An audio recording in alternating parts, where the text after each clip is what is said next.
Pages or anything of the like, please turn them to silent or to vibrate so as to not interrupt everyone in the meeting. I'd like to welcome everybody to the regularly scheduled board meeting for the Village of Broadview for July 22nd.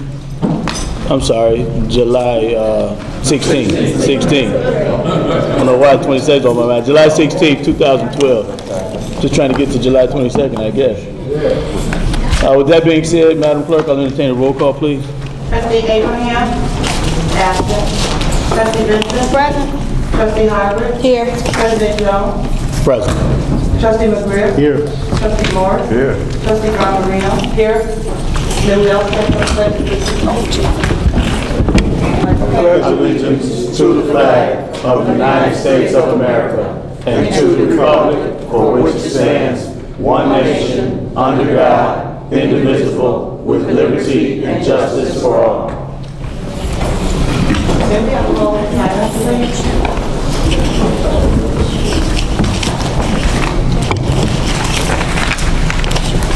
Thank you.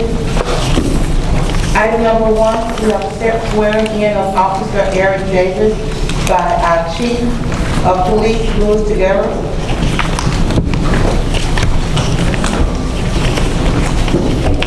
This officer successfully completed the academy down at the Illinois State Police, and it was 12 weeks, and he did an awesome job.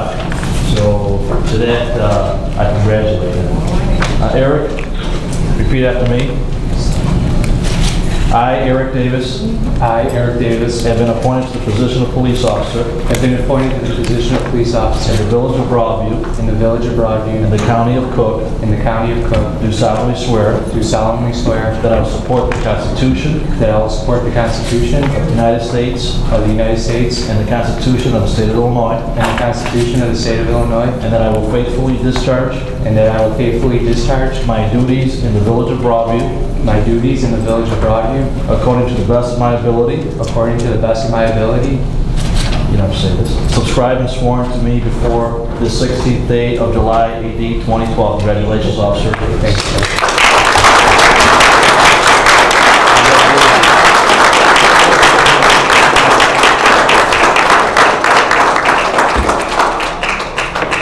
Thank you.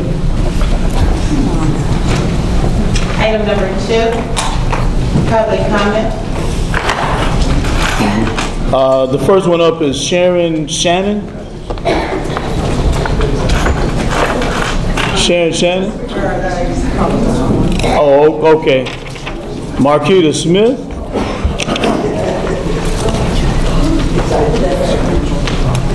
Good evening, everyone. Good evening. Everybody staying cool enough? Okay, a couple of things. First of all, I noticed that we have a $12 million revenue bonds on the agenda. First time it was on the agenda, it was tabled. Second time it was on the agenda, it was voted. Well, actually, there was no motion, so it died. There's no motion was put on the floor. So, once again, I'd like to hear each trustee's reason for their vote for this $12 million, whether it be up or down. Also, at the budget town hall meeting that was held, being that our budget is so critical these days, and also we want to borrow money. Normally we get robocalls, and I understand robocalls for real severe urgency, emergencies. But we had robocalls for the library, park district, and being that this time we have a budget and we have the borrowing of $12 million, there was no big announcement made to the public, so everyone really can hear what is going on in our village as far as our finances. And being that we supposed to have a budget that is valid for 2 years, I would think you want to have that. So I was just curious as to why there wasn't a more advanced notification to the public on these two items that's on the agenda for tonight. And the last question is, zoning and planning commission, in the budget, there's a line item for zoning and planning, and the way this is reading, there was never no previous budget. There's a budget this time. We had ordinances that were supposed to be put on the books for zoning and planning commission, but those were not voted on. So I need someone to explain how did this become a line item on the budget. And that concludes my question. Thank you, Ms. Smith. One quick thing. Food pantry. I raised it over $300, $350. Those of you that have not, I have checks and cash. I gotta get this stuff in. I got your stuff for today. Okay, thank you. I know I'm one of your delinquent people. Same thing with Ms. Redmond. Ms. Redmond, you're next. Yes, good evening, everybody. Mine is more of a comment, and I'm going to stand up here because I want to see your faces. I don't want you to see my back. First of all, I want to say June 23rd was the Hunger Walk, and I am a volunteer for the Broadview Food Pantry, and basically it is a big fundraiser for them. The money that they raise, 100% goes to the Broadview Food Pantry. I did ask at a meeting, I think in June, whatever the mayor was so gracious to ask, and I raised about $200 here. My goal, personal goal, was to raise $1,000, and I did that. And I want to say thank you to you for doing that. There are also maybe about 12,000 plus walkers, of which 65 was walked in and out, for the Broadview Food Pantry. Please, just because we raise some money, we still need more. Food is expensive, and it's ongoing. So you can come by on a Wednesday at the church on 20th, right across the Dunkin' Donuts there, from 11 to 1. Hey, make a donation. Okay, it's for a good cause, and I want to say thank you again. Okay. Thank you, Ms. Redmond. Mr. Reginald Stone.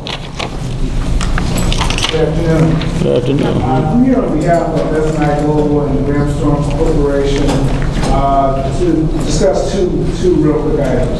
The first item is looking at the agenda, and under G, consideration to approve an application for a business license for S&I Global. The business license actually that's applied for is under the Graham Storms Corporation, and that's what we applied. Okay. So I wanted to make sure that was clear. The other point was we were up for approval on the June 18th meeting, and that application at that time was tabled. So I'm asking that we be considered as unfinished business as opposed to new business, as this has been discussed or tabled by the previously. And we would just like to be changed in the order that's appropriate. Okay. Thank you, Mr. Stone. Katrina Thompson. Good evening, Mayor, Jones, trustees, and residents. Good evening. Just to give you guys an update on what's taking place within the Broadview Park District. We just received a grant for $50,000 to employ some youth workers in the village of Broadview. Those workers will work in public works, the building department, the library, and at the park district. So we had about 24 kids come today. We have about 4 slots open. If they were between the ages of 14 to 24, they qualify to participate in it. It's first come, first served. So tomorrow when I get to work, I don't know what I'm going to do. But then we'll just put the other kids on the waiting list because it's a criteria that they have to meet, which all people that work through the park district have to be drug screened and background screened. So depending on their results from either source, they can bump them out and we can start going from the waiting list. So, and that grant was funded through DHS, Department of Human Services. We also received a grant from IDPA, $135,000. This is a mentoring program that we have called the Community Harmony Project. So we've been working with the Broadview Police Department with some of those guys to mentor the young men. And they also going to be using the bicycle cops to, bicycle and talk to the kids through that. So we have the Glare Club, which is Girls Club, and everybody. And we have the Lions Club, which is for the boys. We funded it in October, so we using those funds to get the insurance and all that stuff together.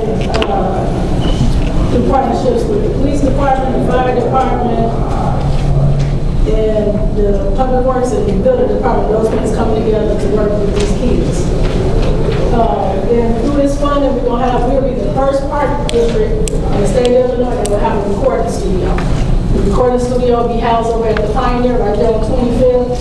So we're working to get that up and running. That's in partnership with PLCCA. So we supplied the building, getting the building all together to record music, and they supplied all the wonderful equipment that we need to record so that they can do a recording studio over there for the youth in our community to keep them off the streets.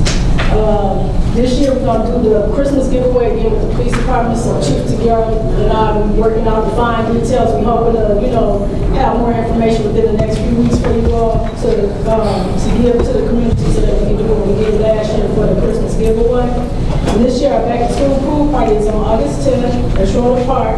And at that time, that's where we're going to start taking some of the collections so that we can start getting prepared for the Christmas giveaway. So it's either through cash or toys or whatever you feel your heart desire to give. And that's all I have for tonight. Thank you very much, Ms. Thompson. And last one on the comment list is Ms. Joreen Gordon. Hi. I just wanted to say that I thought the budget presentation last week was excellent, and I am very pleased that you guys have done as great a job as you've done. I admit I was one of those people who had my questions when he first came in because we were in such a horrible state, and I didn't see how it could ever come to the point that it's at now. So kudos to you and to your report. You guys have done a really bang-up job of getting this village in good shape, and can we continue on with that and start to build back up to where we were before our disastrous prior administration took place. The other thing I wanted to say is pass along some comments that people have given to me regarding Matt Ames in the Public Works Department.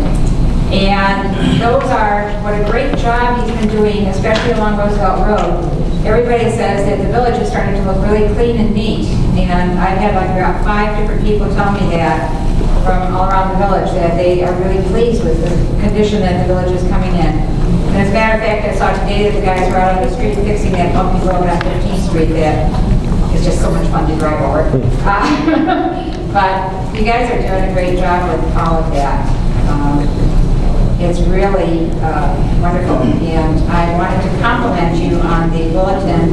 I was showing that to people who live in other towns as well, and they were saying how informative the Broadview bulletin was and how much information is in there. The water report was great, and I like that survey too, so I'll be getting that response to you guys. Thank you, Ms. Gordon. Madam Clerk. Item number 3, consideration to approve the following minutes. June 18, 2012, regular business meeting. June 29, 2012, special board meeting. July 2nd, 2012, regular business meeting. And July 9, 2012, public hearing. Has everybody seen the minutes? Yep. Do I have a motion? I'll make a motion to approve. Okay, it's been properly motioned by Trustee Hargrave, properly seconded by Trustee Abraham to approve the minutes of the previous board meeting. Do I have any questions or comments from the members of the board? Starting to my left, Trustee Brown Marino. No. Thank you. Trustee Morris. No. Trustee McGreer. No. Trustee Hargrave. No. Trustee Benson. No. Trustee Abraham. No. All in favor? Aye. All opposed? Hearing none, the ayes have it. The minutes will be passed and become part of the record. Madam Clerk. Item number 4, consideration to approve the expenditures, grand total all funds, $386,254.78. Motion to approve.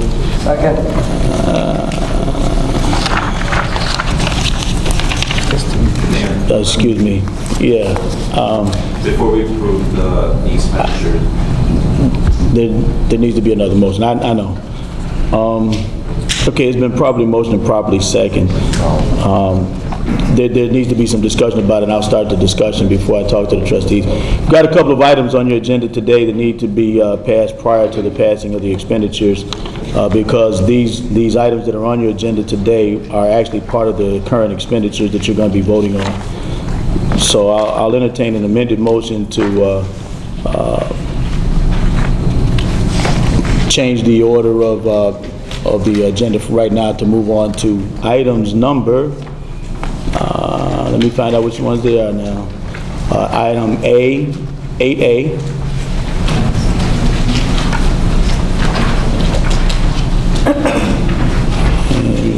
And item 8D. You need to address items 8A and 8D prior to the approval of the expenditures. Point of order, I would also suggest that we include item number 9, the purchase orders, because that has a purchase order for the ambulance as well. We should approve the purchase order prior to approving the expenditure. Item number 9 also. Okay, so you got 3 issues that need to be addressed prior to the approval of the expenditures in item number 4. Get your motion. I'm waiting on the motion. I'm waiting on the amendment. Make a motion to amend. Who made the original motion? Ms. Abraham. Who? Ms. Abraham? Trustee Morris. Trustee Morris, if you will amend your motion to address those 3 items first, then we can move on. So I guess I will amend my motion on approving the bills prior to the... Just change the order. I just withdraw that motion. That's fine. Okay. Mayor, I think he has to amend it. He has to amend. It's been second. Okay. I'll amend the motion to approve the bills. To change the order of approving the bills with item A, D, and number 9. Second. Okay, so the motion on the floor now is to approve the bills after addressing items 8A and D and item number 9 on the current agenda. So if you're following along, we're going to move to item 8A on the agenda. Hold on. First of all, let me get a vote on that. All in favor? Aye. All opposed? Hearing none, we're going to change the order and we're going to skip to the next page. We're going to go to item 8A, Madam Clerk. Item number 8A, consideration of an ordinance approving the appropriation of funds for the annual budget for fiscal year May 1st, 2012 through April 30th, 2013 for the village of Broadview, County of Cook, State of Illinois. Motion to approve. Second. Probably motion by Trustee Morris, probably second by Trustee Abraham. Comments are from the board, starting at my left, Trustee Brown Marino. Well, there are a number of line items that I have concerns about, but given that we're in the budget system, we have the flexibility of moving things within each fund. So I don't think it was worth it either at the budget hearing or now to address those then. Aside from that, I would just like to say that I think that I would encourage the village to take the public comments to heart about, for example, the zoning board payments, which were actually made. We actually paid the zoning board already. And now that we have a budget in place, actually look to the budget and use it as the tool it's supposed to be. And with that, that's my only comment. Thank you. Thank you, Trustee Brown Marino. Trustee Morris. No. Thank you, Trustee Morris. Trustee McGreer. No. Thank you, Trustee McGreer. Trustee Hargreaves. I would like to say thank you to Thomas Hood and Ms. Baptiste, but she's not here. I know there was a lot of talk. I'll get to them later, but there was a lot of talk against us actually doing anything without having a budget in place. So I appreciate you making this a priority for us to have something in front of us right now that we can actually look at and use as a Bible for our spending. And I appreciate our department heads actually making cuts to their budgets. I really, really hope you guys abide by cuts and try to keep us at a lower spending level like you have done in the past. And that's it for me. Thank you, Trustee Hargreaves. Trustee Benson. Hi, everyone. Actually, I went through our budget with Tom Hood for a good while. He helped me. We were going line item by line item because I just had, some concerns, and he just was able to answer everything. He did a great job. However, I do, for the record, want to make mention that there is a change that I wanted, and hopefully we'll be able to maneuver this, but I did want just a little bit extra for seminars and conferences for trustees, only because so far for this particular budget, I have already gone to some trustee training along with Mr. Morris, and we have already used some of this money here that is allocated. And I know that there may be other trustees that want to do something like this, get some more training, because it is really good information that we are learning. So hopefully, and we don't want to exceed the budget, so I'm just going to be honest and say we might need a little bit more. But if they're able to maneuver some things around, that would be great. If not, we take what we can get. So again, great job with the budget. You already know my concerns, and good job with Jan. And I can tell this budget has been trimmed down a whole lot. So good job. Thank you, Trustee Benson. Trustee Abraham? Yes, I do have a comment. One, I want to thank Mr. Hood and Jan Baptiste for doing that excellent presentation and just putting it together, and it was very thorough. Also, with our bulletin that just came out over the weekend, again, it was an overview of what was going on with the 2013 budget. Again, it was very explanatory. I do want to commend our department heads to be working and to reducing our expenses and trying to work toward raising our revenue. So again, to the department heads, a nice job. So I appreciate that. Thank you, Trustee Abraham. The only comment couple of comments that I have about the budget is while we streamlined a lot of operations throughout the village, the budget was not one of those operations that got streamlined. There was some intense meetings with the budget officer and the department heads, along with the finance department and myself, with each and every department, everybody crying and screaming for more money, and everybody looking for more personnel, and it just wasn't in the cards. And having said that, it's very important that we actually have a budget that's based on actual numbers and actual revenues that come in, as opposed to just throwing some numbers out there, which is one of the reasons why it took us so long to get the budget done. As it relates to the zoning board payments, it's very difficult to put a dollar figure on that, because that's contingent upon applicants to the village for zoning variances and different things of that nature. Those expenditures are recouped through the back charging of the applicants in most cases, and if the village decides that they want to take a look at zoning or variance that we need to take a look at, that's an expense that we would bear. But those expenditures that would go out to those zoning board members is directly paid by the applicant for the zoning consideration. And as it relates to the amount of monies for the trustees and their training, that is a very distinct possibility, because I'm sure that there's going to be some additional funds needed. And since we are in the budget, we can amend the budget and make those necessary changes. So that is a possibility. And I'm sure that the budget officer will take a look at that going forward. Having said that, that's all I've got. Madam Clerk, I'll entertain a roll call on this agenda item. Trustee Abraham? Yes. Trustee Benson? Yes. Trustee Howard? Yes. Trustee Benson? Yes. Trustee Morris? Yeah. Trustee Brown Marino? Yes. And the motion carries unanimously to pass the current budget for the village of Broadview. Item number 8D, consideration of an ordinance authorizing and approving the execution of a purchase agreement for the purchase of an ambulance unit for the village of Broadview, County of Cook, State of Illinois. I make a motion to approve. Second. Properly motion by Trustee Hargett and properly second by Trustee Benson to approve this agenda item. This agenda item happens to be in our appropriations that we're going to be talking about, the expenditures we're going to be talking about tonight, and it's $147,000. Down from, what's the retail price? $190. We got a deal to get a new ambulance at $147,000 as opposed to $190,000 for the current year, and we budgeted for it. Questions or comments from the board, starting with Trustee Brown Marino. Just that I am so thrilled that we're doing this.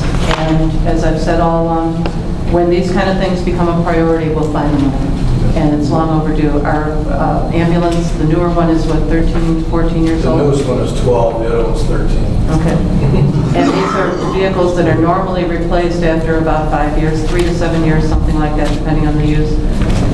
And when we're talking about something that is literally life and death, we don't want, and it's not just the vehicle itself, but all the other stuff on it and that. So I am very thrilled that we're doing this.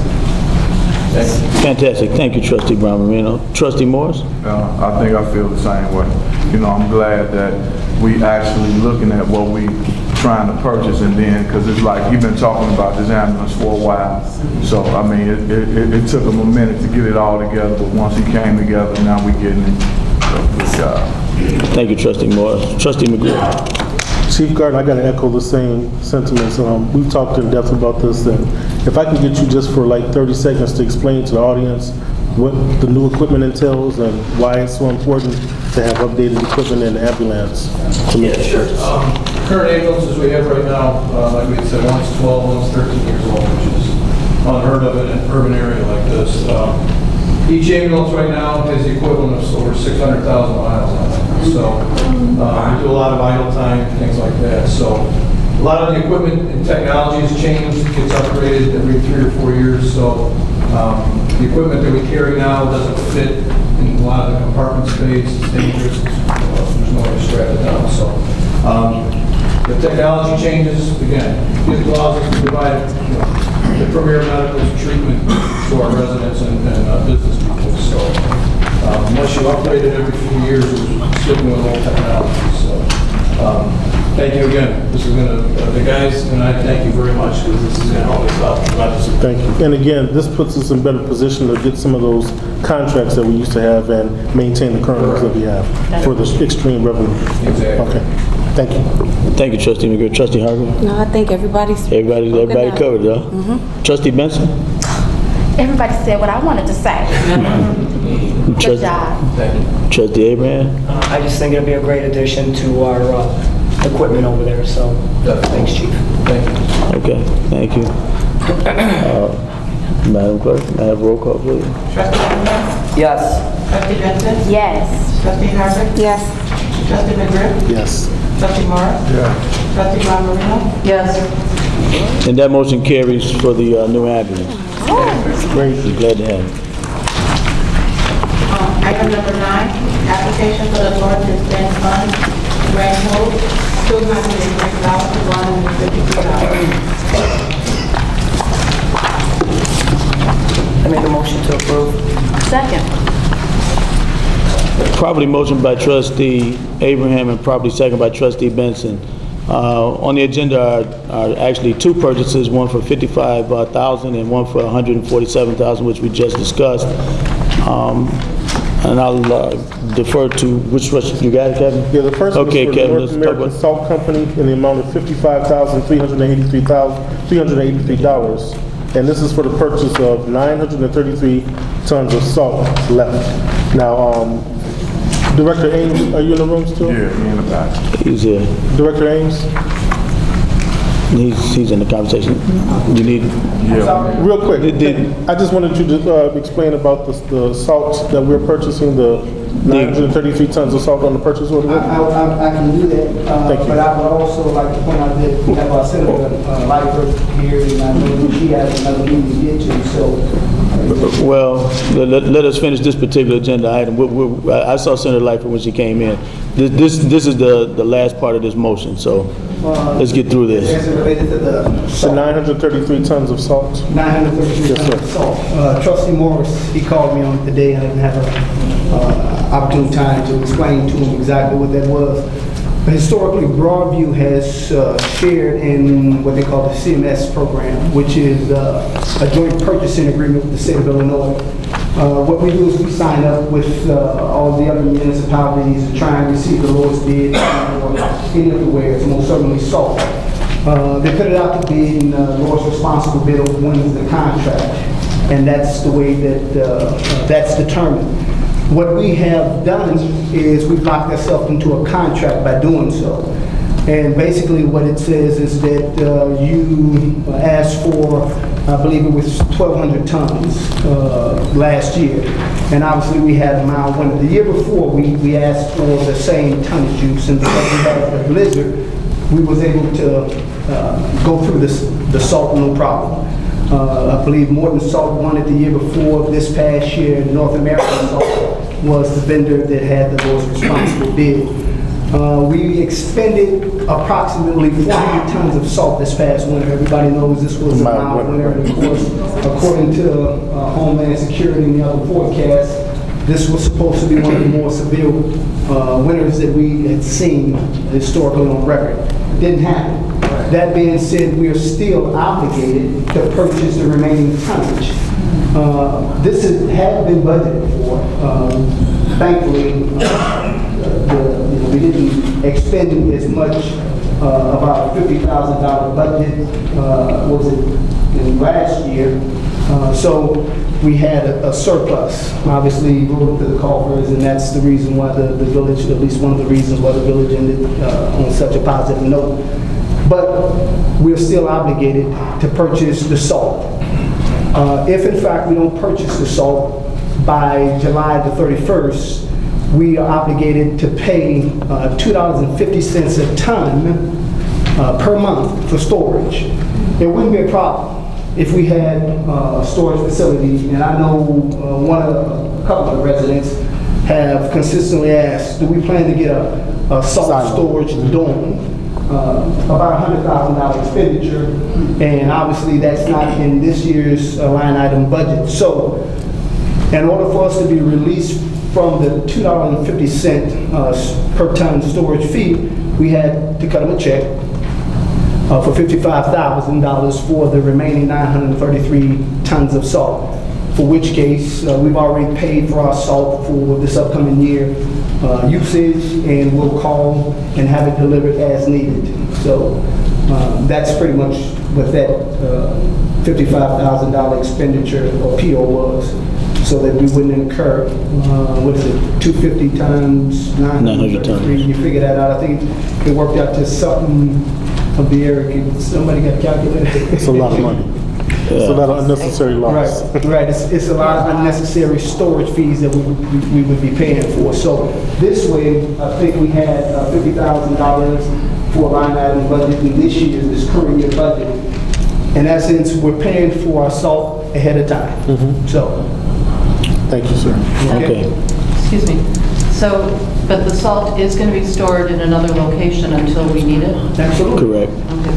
And if we have another mild winter and don't use all of this salt, will it continue to be stored for next year, or what happens to it? It will be continued to be stored for next year. We've already paid for it, so. Yeah, it's on call. And then my only other question is, if we obviously knew that we were looking at spending over $55,000, why did we only budget $50,000? No, we didn't know that we were going to spend $55,000. Because you didn't know how much time. Absolutely. Right.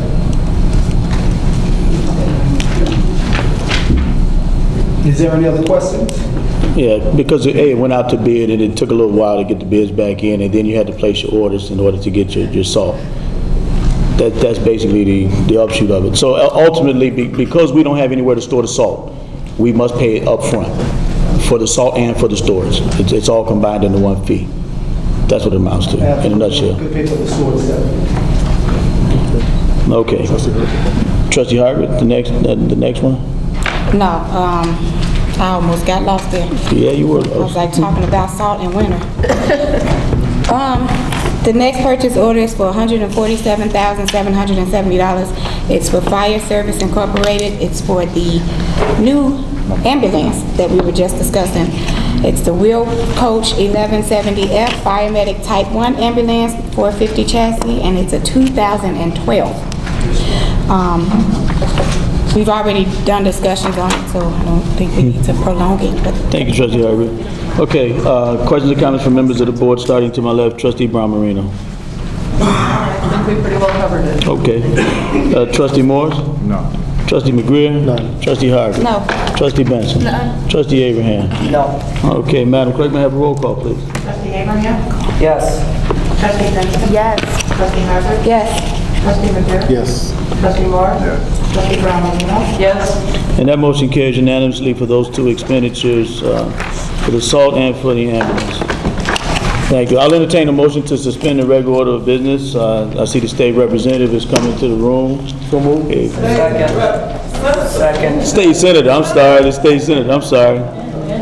State Senator, shaking my head. State Senator Yarbrough. State Senator Lightfoot. I'm just playing. State Senator Lightfoot, welcome. We don't have the honor of seeing our elected officials too often in town. Senator Lightfoot is a local dignitary and grew up locally, and I'm pleased to see you in the chambers today. Welcome. Thank you, Mayor Henderson. Mayor Henderson.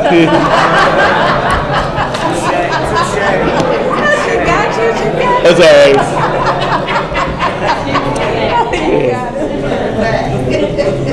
Good evening. I'm Senator Lightfoot. That would be true. I'm blessed to have been able to serve in the capacity of senator for the past 14 years. I'm the Assistant Majority Leader in my hometown is Maywood. Feels good to be home from Springfield. It's been a tough session. You know, we have some diacritical restraints, and I'm just happy to be here to tell you the one big plus that I did walk away with was for our young people. If you know anything about me by now, just in case you don't, youth development is what I love. I love education, I love youth development. I understand where our future is, and it's important that we embrace them and allow them an opportunity to be successful in life. We don't have much money, but Katrina Thompson mentioned the Illinois Violence Prevention Authority grant. I was able to secure that $135,000 to come to Broadview so that we can specifically address bullying. Thank you. You're welcome. I'm angry about the $135,000. That's really difficult to get when there is no money. So it's like squeezing the lemons directly. But the $135,000, Katrina's doing a wonderful job over at the Broadview Park District in making sure that our young people are educated on bullying and what bullying prevention means and the consequences of bullying and how bullying can lead to violence and suicide. So it was really important that I received enough funds to come back to the courts in the district. So Broadview received a large chunk of that. The ANSA Incorporated, as Deborah here, I wanted to make sure that children with disabilities also receive support in the area of bullying prevention, because other children who don't understand kids with autism and different disabilities, they bully them just for that reason, because they have a disability.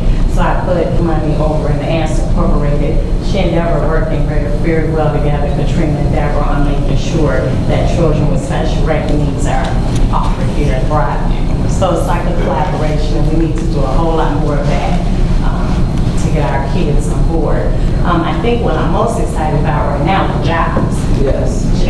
J-O-B, right? Yes. So a lot of our young people, we have to keep them engaged, put some money in their pocket, and teach them how to become honest, hardworking people. When they need to be, where they need to be, and how they need to be.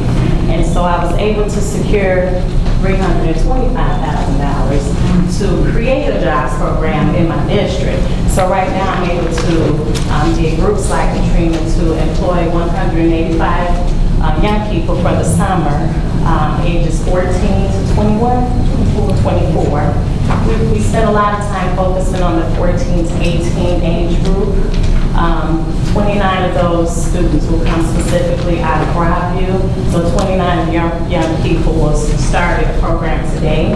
They'll work for the next 6 weeks. They'll work 30 hours a week and get paid $8.25 an hour. Yes. So I'm hoping that our kids will learn the value of hard work and the rewards that come along with it. So that's why I'm here tonight, to share those programs with you, let you know that I'm still in Springfield squeezing whatever dime I can get out of the legislature to bring back to our communities. I'll entertain questions if you have any. Next question. Medicaid. That program has been abolished pretty much? No, it hasn't been abolished. It was drastically reduced. Well, I shouldn't say abolished. Yes. But are we going to be getting any funds from the federal to assist with your program? Well, that was a part of it. In order for us to receive $100 million from federal funds, we had to be able to put ourselves in a position to receive those monies. But actually, our Medicaid program, the governor initiated cutting $2.7 billion in Medicaid funds, which would have been just no way to get there. However, we did cut over $1 billion in Medicaid spending this year. That has nothing to do with the federal government as it relates to the cuts that we did make. What we did a few years ago is we created, if you all, kid care. We created kid care to make sure all kids in the state of Illinois were insured. And we took on that challenge and couldn't quite meet it, but we didn't sign kids from being insured. Then we had other populations of people who are having a lot of babies and really, keeping life going, which is really crucial and important. But what we did is we added family care. So we said not only the kids, but the kids' parents can also have free insurance if they don't have any. That's where the challenge. That's where our deficit grew, and that's why we can't handle the Medicaid spending that we put ourselves in. So what we had to do was cut back in some areas. Part of it was the family care program that was created about 6 years ago. Kid care was created about 8 years ago. So most of our kids remain in the program, but not a lot of their parents. There were other cuts along the way as well. I believe it was one of the harder programs to do. I voted no on everything because I think we could have found a better way to go about doing it, or we could have had a better phasing. There's no way you can just cut like that and it not hurt people drastically. If you or someone you know who needs help, just call my office and we'll try to figure out a way to get you help. Now, the Obamacare plan, I'm hoping that plan will come in to supplement in some way some of the cuts that were made in our Medicaid spending. Any other questions? Yeah, property taxes really went up. They sure did. They killed me. I told you I live in Maywood, right? Well, all I can say there is home values have declined, foreclosures on the rise, and we're all in an economic downturn and we're experiencing it all together. Unfortunately, for those seniors and individuals who are on fixed incomes, it's very difficult to keep up with the rapid pace of your taxes increasing. If you check your bill, you'll find out that as residents, we pay into so many things. We cover the school tax, the library tax, the local municipality tax. I don't have an answer for it all because I do the state card. As far as the local municipalities and what their needs are, every town set their own needs, every school board levy their own tax, every park district levy their own tax. I wish we did have some relief because I'm bleeding too. Any other questions? I have one. In terms of the economy as a whole, everybody is struggling. However, we're not limited to just Maywood or Broadview. And my concern is a lot of the other suburbs that tend to be trending upward with businesses coming into their community. I know that Maywood is suffering drastically. We are trying to hold on, and we do need to improve as well. What have you or your team done specifically to bring new businesses to Broadview or to Maywood or Bellwood or any of the surrounding area? When I look at North Riverside and Berwyn, Forest Park, Oak Park, there always tends to be an upswing in terms of businesses. Is there anything that you have worked on that perhaps I'm unaware of or other people are unaware of? Sure, that's a good question. So, in a nutshell, if I can answer that, they have what we call and what I consider Maywood to be, and perhaps Broadview as redline communities. It's just very difficult to attract businesses to come to your town, no matter what you do. The same incentives that Oak Park offer, Westchester, or any other town offer, Broadview offer them, and so does Maywood as it relates from a state level. We have tax incentives, tax breaks that we've done over the years to attract small businesses, to attract businesses to come to all communities across the state. Unfortunately, they're a private sector business. They can choose to go wherever they want to go. So if you have a TIP program that's attractive to them and they will choose to come to your town over the whole of the town, that's their prerogative. They can go wherever they want to. But the TIPs is what attracts them. What can you give them to come in? And that's all local. Every town has their own tax increment financing program. That would be the first thing. The second thing is What bothers me the most is most of these companies will say, well, we're within a 6-mile radius. We're serving your community already. So if you go to the store and they ask you your zip code, they're asking you your zip code so they can come back and say, well, we're servicing 60154, we're servicing 60153, we're servicing 60155. Those customers come in our stores and we're servicing them. So there's no need to prop up another store in your town. It's within that 6-mile radius. So those are a lot of the challenges that we have with small businesses and businesses that would love to go to Oak Park before they come to Maywood, but they're more attracted to going to Highland Park before they come to Broadview. They receive the same incentives. It's their prerogative to go wherever they like to. Might not be the answer you want to hear, but the truth is the truth. It's a sad thing, but it's true. So I'm in a community with what we call a food desert, so we don't have a grocery store. So we get a grocery store and then no one in the community shops at a grocery store. That's right. So I'm shopping at a grocery store, my car full, overloaded, and people looking at me like she's like literally shopping. And I'm just picking up a few odds and ends, but we're grocery shopping there. So a lot of people don't alter their behavior. You're used to what you're used to. And it goes to used to complaining about the same things. So when that change comes, you have to support that change in order for it to sustain it.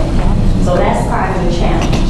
I think Broadview Mayor and trustees have a good manufacturing base, and it's important to keep those companies because most of those companies are leaving the United States. They're not just leaving Broadview or leaving the state of Illinois, they're leaving the United States and they're going to Mexico and they're going to all these other countries. And they're paying their people a little bit of nothing to do the same job because they don't have to pay them fair wages like we do in the United States. So that's the challenge, replacing a manufacturing company with another manufacturing company. Getting them to come to your town in open space. It's really a challenge. So you've done it all. I passed a bill a couple years ago, and I'll say this, we done with that question. I passed a bill a couple years ago just to get ex-offenders to hire. So I did a tax break for every company that hired an ex-offender. They got money back for each ex-offender at the end of the year, right? A good break, about $1,500 a person if they hired them and their tax returns. Guess how many people hired somebody, an ex-offender? 11. 11. Out of a whole year, 11 ex-offenders got hired and was able for those companies to file and take advantage of that tax incentive. What else could I do to give me incentives? I can't make them hire people, right? But I said, if you do, I can give you $1,500 a head. A lot. That's a shame. Any other questions? So thank you so much, Mayor and Board, for allowing me to come here this evening. I hope I answered questions. And if you have any more, feel free to call my office. I'm right in Westchester, right over the bridge, 708-343-7444. Okay, and I was encouraged. Why did you move your office? From Chicago? No, you were right here, weren't you? No, I'm still here, Kimberly Light.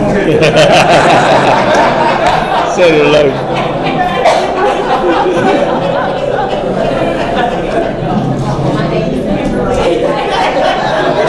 Put a big sign up up here next time. I'm your state senator. I'm the assistant majority leader. And I love education and nutrition. Thank you. Thank you, Senator Light.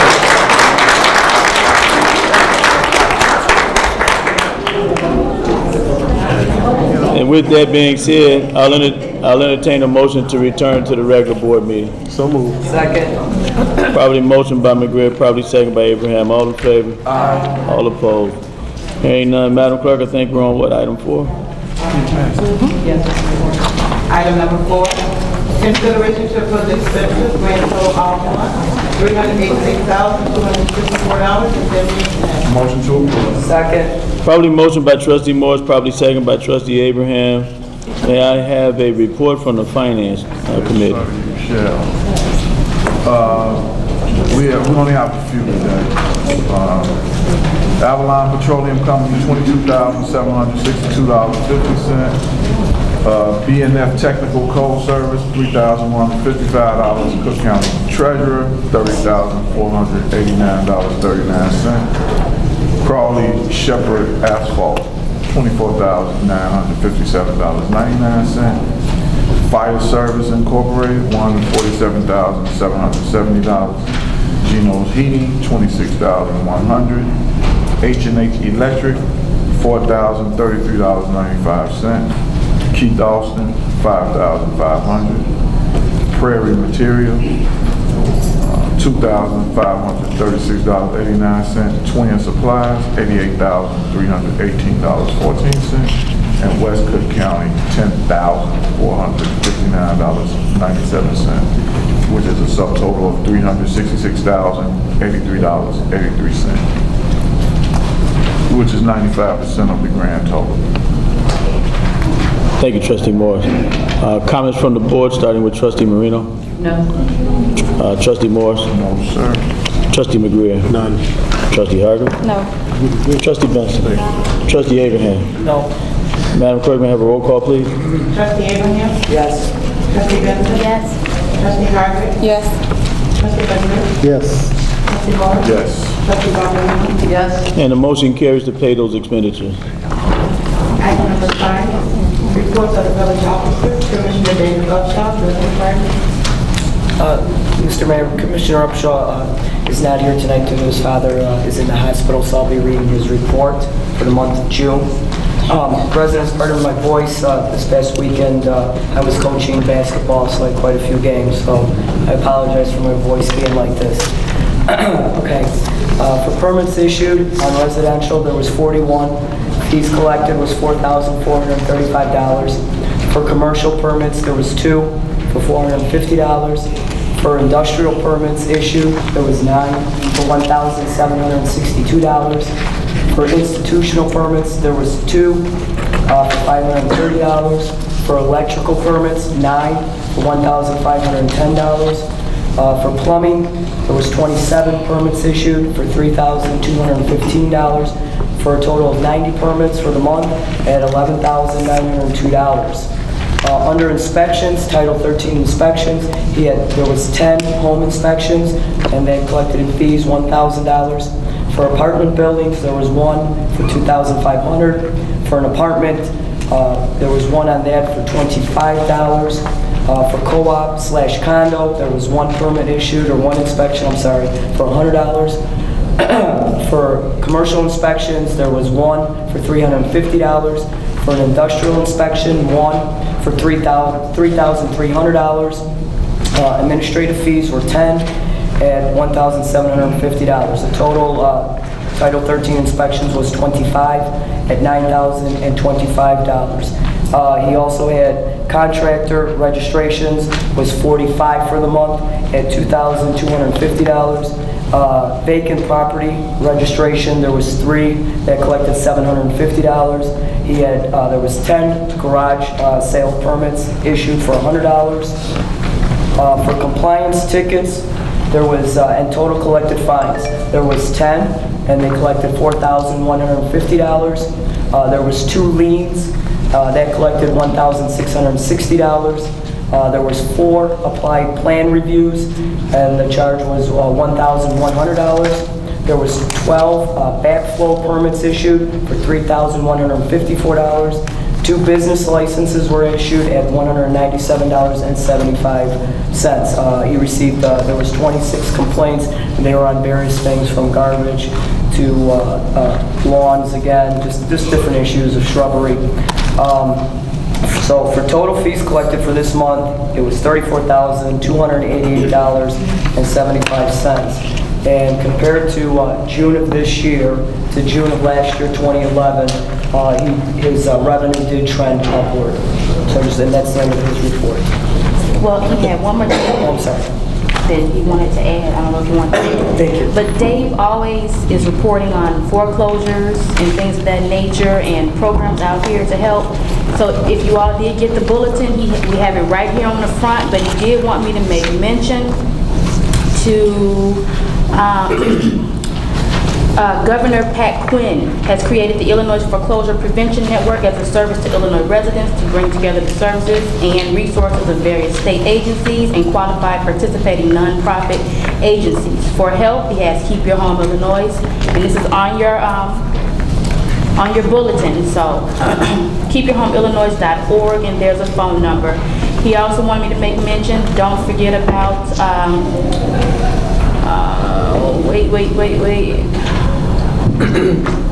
the vacant property ordinance. He definitely wanted me to go on that one. This imposes requirements on owners of the building that have become vacant. A requirement of the ordinance is registration of the building within 30 days after it becomes vacant and every 12 months thereafter. Falsification of or failure to complete any section of the form will result in rejection of the registration. So she just reported that we had, I believe, 3. So please don't forget that we need to do that. And I think I mentioned everything that he wanted me to really harp on, besides the HARP program. Okay, so that'll complete his report.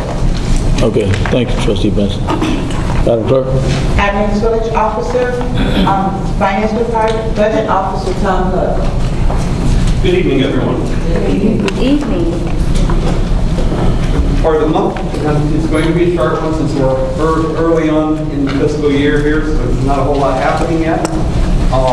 For the month of June, the general fund generated $668,000 revenues and expended $723,000 expenses, ending the month with a net deficit of $63,000. We have not received any property taxes yet, so everything is from other revenue sources. Our primary revenue sources this month that generated income was sales tax, $246,000, $187,000 utility taxes, $44,000 state income taxes, and $10,000 in state use tax. Other significant collections include $40,000 vehicle license renewals, $37,000 collected in the building of permits and inspections activities, $33,000 in the police department fines and towing activities, and $48,000 in fire department, ambulance, and hospital facilities. Lastly, there was $17,000 insurance reimbursement for workman's comp and $3,000 in customer reimbursements related to building inspection activities. June's expenses are primarily made up of regular employee labor and benefit costs, representing 77% of the total monthly spending. Pretty standard month-to-month, percentage-wise going to personnel. As of June 30th, we've used around 14% of the personal services budget, 9% of the employee benefits, 16% of the contractual services, 10% of the commodities line, 3% of capital improvements, capital outlay, 9% in debt service, and that's the total of what's been used so far to date. That's the brief summary of the activity of June. Other thing I want to bring up is a couple of guys out there reading the bulletin with sharp eagle eyes. There is a discrepancy in the surplus for last year. Now, I want to always give my disclaimer, you got an audited surplus, the auditors still have to look at it. It's 155 one point in place, 187 in the other. 187 is the correct number. 155 is an earlier version, and as Jan always says, don't tell anybody until you're done, because that's the one they remember. Well, that happened to me. Someone called and asked me, and that's the one that popped in my head. 187,000 is currently what we have in surplus for last year. Is there any questions? Members of the board? Trustee Marino? Trustee Morris? Let me just say this here. Tom was actually out of town on vacation. Me and him been talking back and forth for a few days now. And he thought that it was real important that he come tonight just in case anybody had any questions about the budget, because if he wasn't at the meeting. So I really think that deserves something right there, to be out on vacation, to show how serious we taking this budget and everything else that we're trying to accomplish in the village. Sunbird Creed would really appreciate it.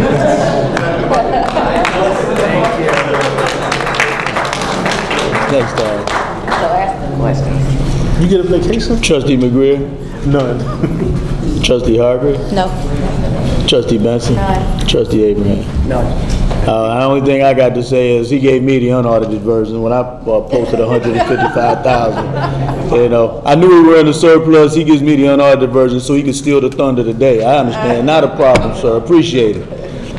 But 187, that's a great number. It's in the black. Madam Clerk. Our next village officer, Fire Chief Thomas Gardner, Fire Department. Good evening, board. Good evening, residents. Yes. This is the monthly report for June of 2012 for the fire department. Over the month of June, we responded to 175 emergency calls. Those calls included 1 box alarm fire and 1 mass casualty box alarm. For those of you guys that might have heard on the news, we responded to assist Northlake, the Concord Plaza retirement home. When that power outage came, when that storm hit, we had to evacuate over about 280 disabled residents out of the nursing home, which is about 14-story high-rise along the 290. So our guys did a real good job working in zero darkness and over 100-degree temperatures to get those people out. They were there for about 6 hours. So kudos to them. They worked really hard, did a good job. They represented the town really well. We responded to 3 fires and 27 ambulance responses at Loyola Hospital for a total of 30 for the month and 168 for the year. 6 ambulance responses to the Heinz property for a total of 76 for the year, and 4 fire and 2 ambulance responses to J.J. Madden Hospital for a total of 20 for that complex for the year. Our Fire Prevention Bureau performed 121 inspections, 5 of those being home inspections, 47 violations were cited, and 2 special inspections were performed. We completed 177 hours of training on various fire and EMS related subjects and pre-fire planning. I won't get into detail on all these here. It breaks it down in the report, which all of you have a copy of. We've begun a department physical fitness and wellness program on May 1st. It's a mandatory physical fitness program for all the department members. That's been going extremely well. We've had 2 people, one of our personnel has lost over 32 pounds. We've got one other one that's around 25. So the guys are really buying into it, and they're becoming a lot more physically fit. We've worked with the Park District. They attended their Iron Chef competition, and we're judges over there, working with some of the memory with Katrina. They really enjoyed working with the kids with that. They also attended the fundraiser for Ronald McDonald House. They did a 5K run. We provided some standby service over that for as well for Ronald McDonald House at no charge. We hosted a 3A class with AMD, a company here in town. They were looking for some room to host a class that they needed space for, so we did a partnership with them. They used a couple of the bays in the firehouse. That went over extremely well. They actually got a big thank you in one of their trade magazines, which is also included in the report. Currently working on a fire engine grant, putting in for Assistance of Firefighters Grant Program, federal program. We're going to be applying $400,000 for a new fire engine. So we'll keep you posted on what happens with that. Keep our fingers crossed. Hopefully we'll hear about that sometime probably over the winter is when they'll be handing those out as well. We continue on with our CPR classes. We hold a CPR class every month. It's free to all residents. Our next one will be August 25th. It's a Saturday at 9 a.m. at the firehouse. Please just call the firehouse and reserve your seat if you're interested or if you know someone that's interested. As far as our billing information, we collected $7,498.97 from PBS for ambulance services with a net collection of $8,181.70. We billed out $18,000 for Loyola, $7,260 for Heinz, and $1,500 for J.J. Mann, for a total of $26,760 for the month of June. In June, we received $40,931.66 in the collections for Loyola, Heinz, and Mann. I did want to mention real quickly, with all the extreme heat that we've been having, luckily we haven't had too many heat-related calls as far as illnesses go. But just to remind you, check on your neighbors, especially the elderly, especially if you know they don't have any air conditioning. We've got a couple cooling centers in town. I know Katrina's opened up Schroeder Park during their normal hours of operation. If you know of anyone that needs to get cooled off during the day, also the public library. And also Proviso Township has a cooling center in Hillside that's open from 9 to 5 at 4565 Harrison Street.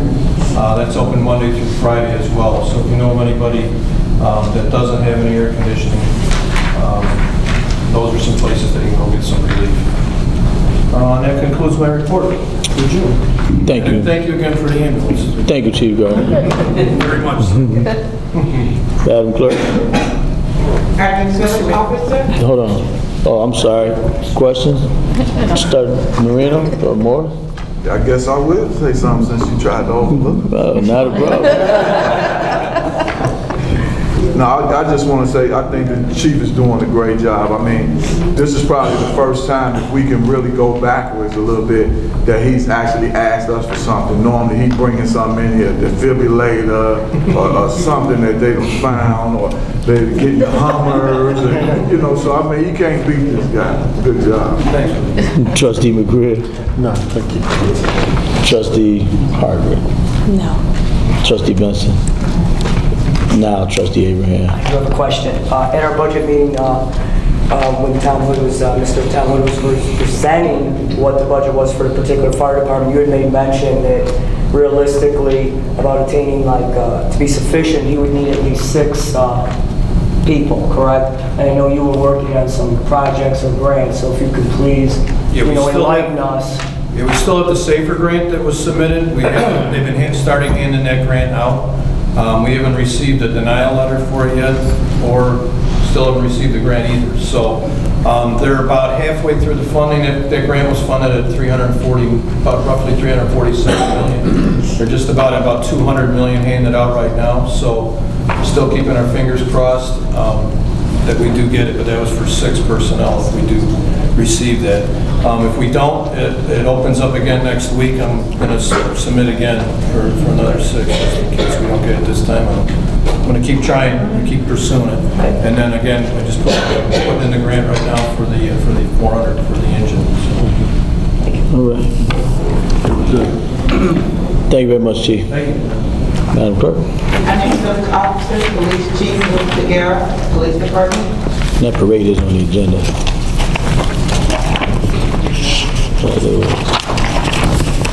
I wrote on the back of it.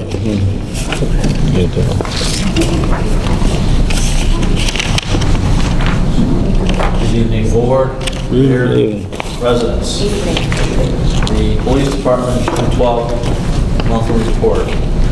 Our fleet is finally up to date with a combination of new and some old vehicles. We will start the transferring of some cars to other departments, or if not, we will be preparing these vehicles for trade-in and or auction. I will keep the board posted. Our community policing program is moving well with the Neighborhood Watch initiative. It's moving forward with protocols in place for the upcoming election of officers.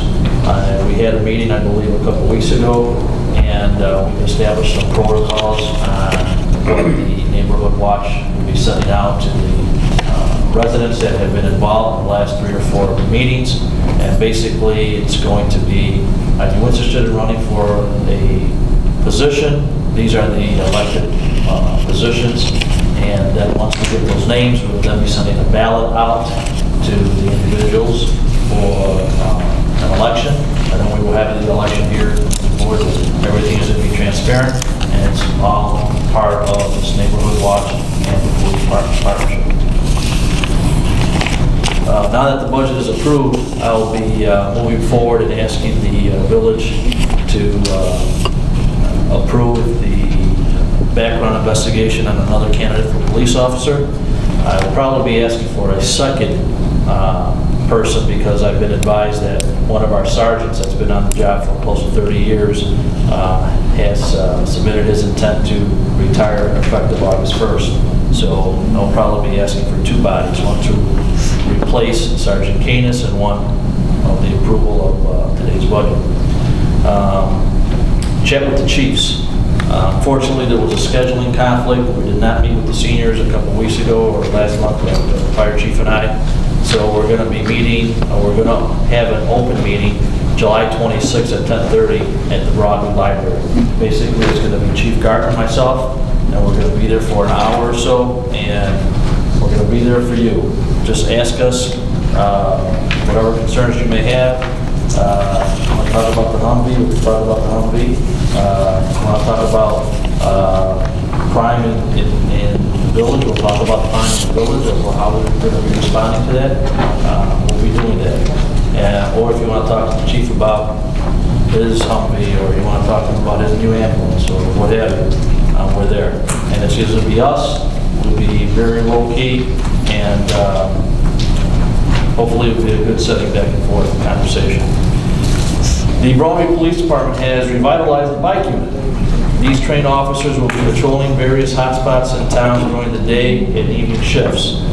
An agreement between the Park District and the police is being developed to include the parks as part of our hotspots. So now, I don't have more officers, but like I said once before, we're being smarter in how to employ our officers.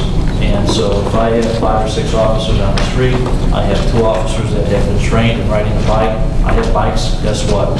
For an hour or so, these individuals are going to be riding through the town and through our hotspot areas, including the parks. So we're doing different maneuvers out there where we're going to try to ride through these hotspots where vehicles can't go through alleys or hallways or what have you. I got that bike patrol unit that's going to be doing that.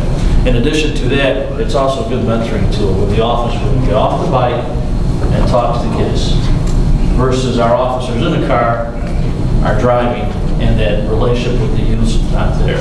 So we're trying to do more touching the community, and hopefully next year we'll start earlier than we have this year. So it's kudos to our officers that want to continue that type of relationship with the community. So the comparison of administrative citations, traffic citations, and total citations for June 12th and June 11th. This total citations, it was 718 for 2012. For 2011, we had 712, so we're right about the same. For felony misdemeanor, village ordinance, and total arrests between June of 2012 and June 2011. 2012 we had 23, and 2011 we had 19, so about the same. However, the fees and fines that we've collected, in June of 2011 we collected approximately $15,804. In June of 2012 we collected $50,053.13. A lot of it has to do with our truck enforcement initiative. And some of the court dispositions that we're getting back from the courts based on the amount of activity these individuals are writing. So again, proactive versus reactive. We don't have a lot of officers, but again, they're working more, they're working harder. That's great.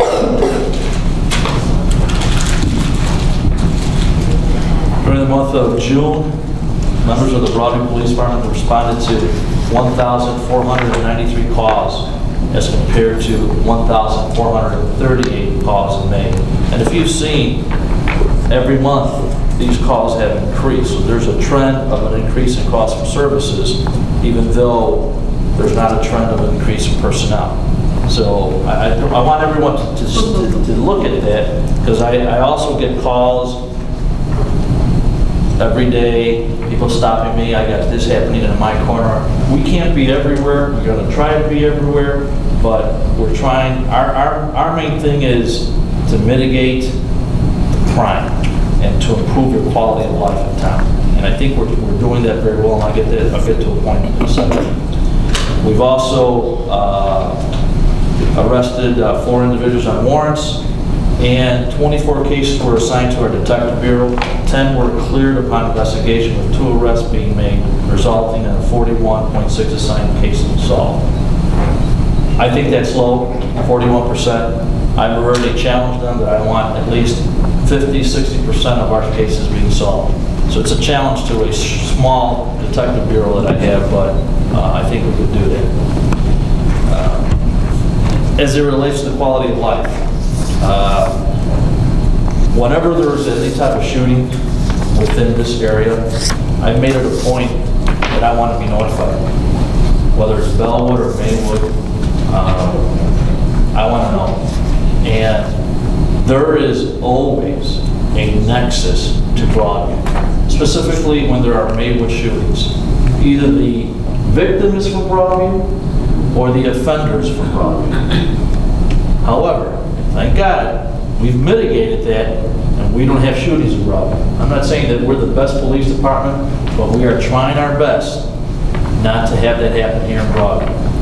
We're going to be working with Maywood to try to get. There's operations that are being developed, and in the past we've had the triangle with the state police. So we're going to try to do this just amongst ourselves and go after probably arrest warrants, revoke void cards, sex offenders. So there's going to be a lot of type of operations, a variety of operations that's just going to go right at them. So that's happening.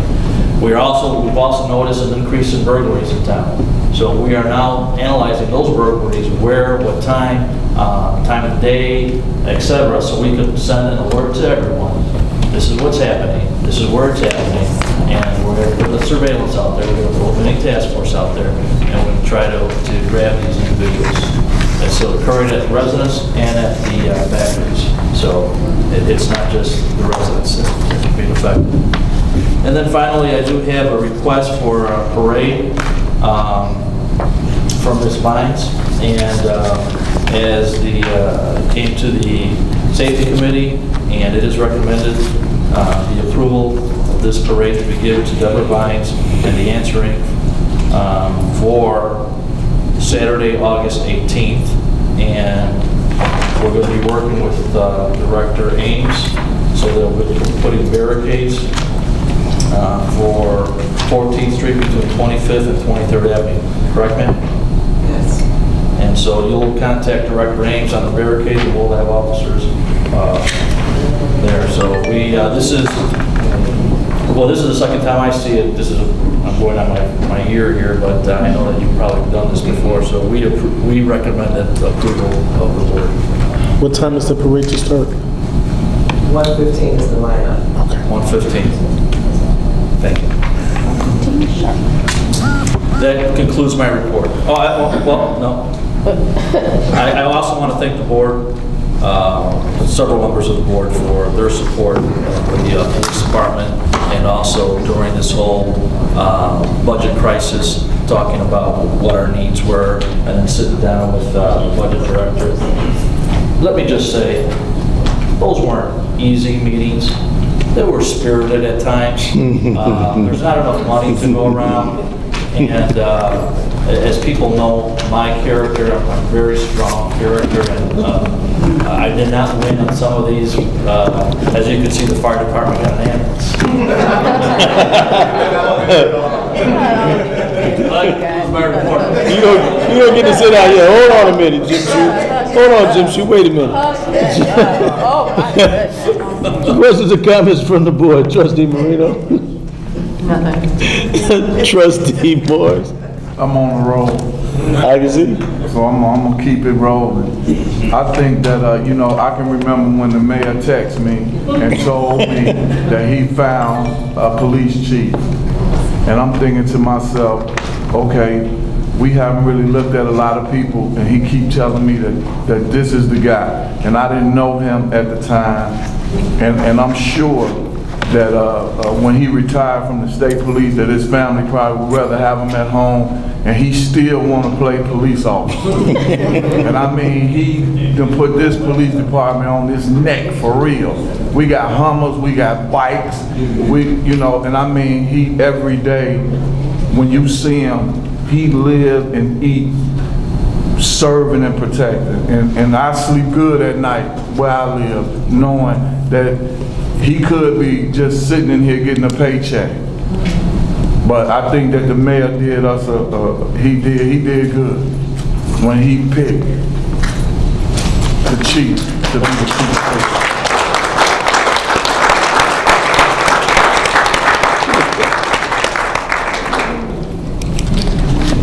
Does that complete your comment, Trustee Morris? Trustee McGreer? Yeah, I had a couple of comments, Chief. Again, thank you for your report. First of all, the revenue increase, $15,000 last year, up to $50,000 this year. That's over $500,000 a year in revenue. And that can go a long way in getting whatever vehicles or items that you may need or to supplement our general income, our general funds. That's great. And I know it, especially with the truck enforcement and the quasi-criminal, that plays a big part. So we're doing a great job to continue it. Kudos to you and your department. Also, on the neighborhood watch, I want to thank you for attending the last one and sitting in for Officer Koska, who was absent. You did accomplish a lot, and I wanted to just mention everyone, July 27th is the next meeting. I know you won't be at that one, but we'll take it from there, and we appreciate all of the ballot work and the information that took place last meeting. You're doing a great job. Thanks. Keep it up. That it, Trustee McGrath? Yes, sir. All right. Trustee Harger? First off, thank you. You probably hear that from us more than you should. Because, I mean, that's what you're here to do. You're here to serve us, protect us, just like Trustee Morris said. I think all of us sleep a lot better at night, even though I'm in a good part of Broadview. Whichever part that would be. But no, I really do appreciate it. We probably bump heads a lot, and I give you the hardest time that I possibly can because I want to make sure that you're doing this and your heart is in it.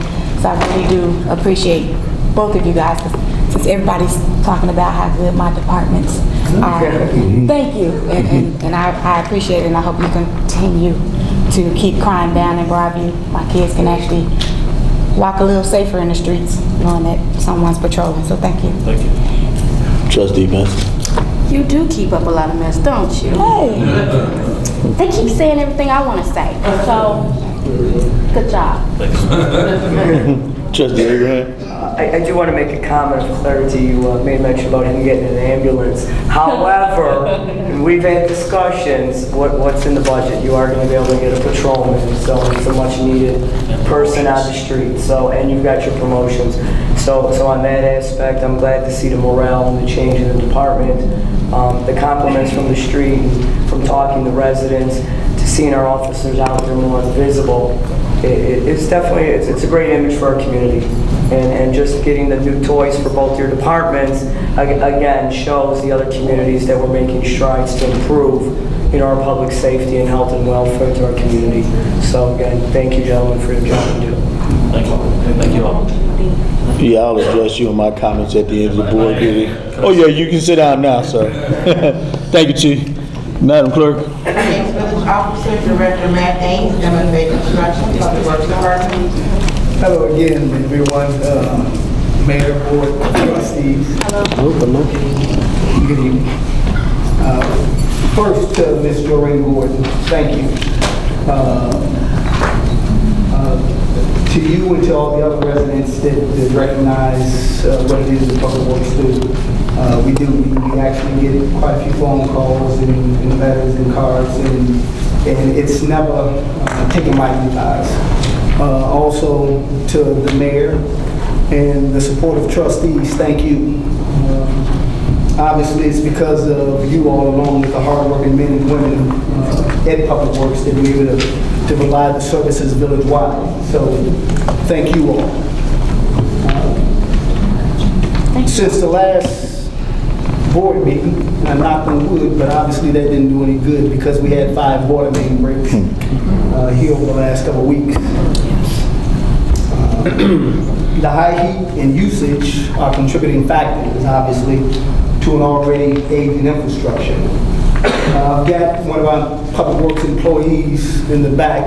Just as recent as today, we had a water main break on the 4-inch line here on 17th Avenue. Wesley, if you don't mind, would you bring the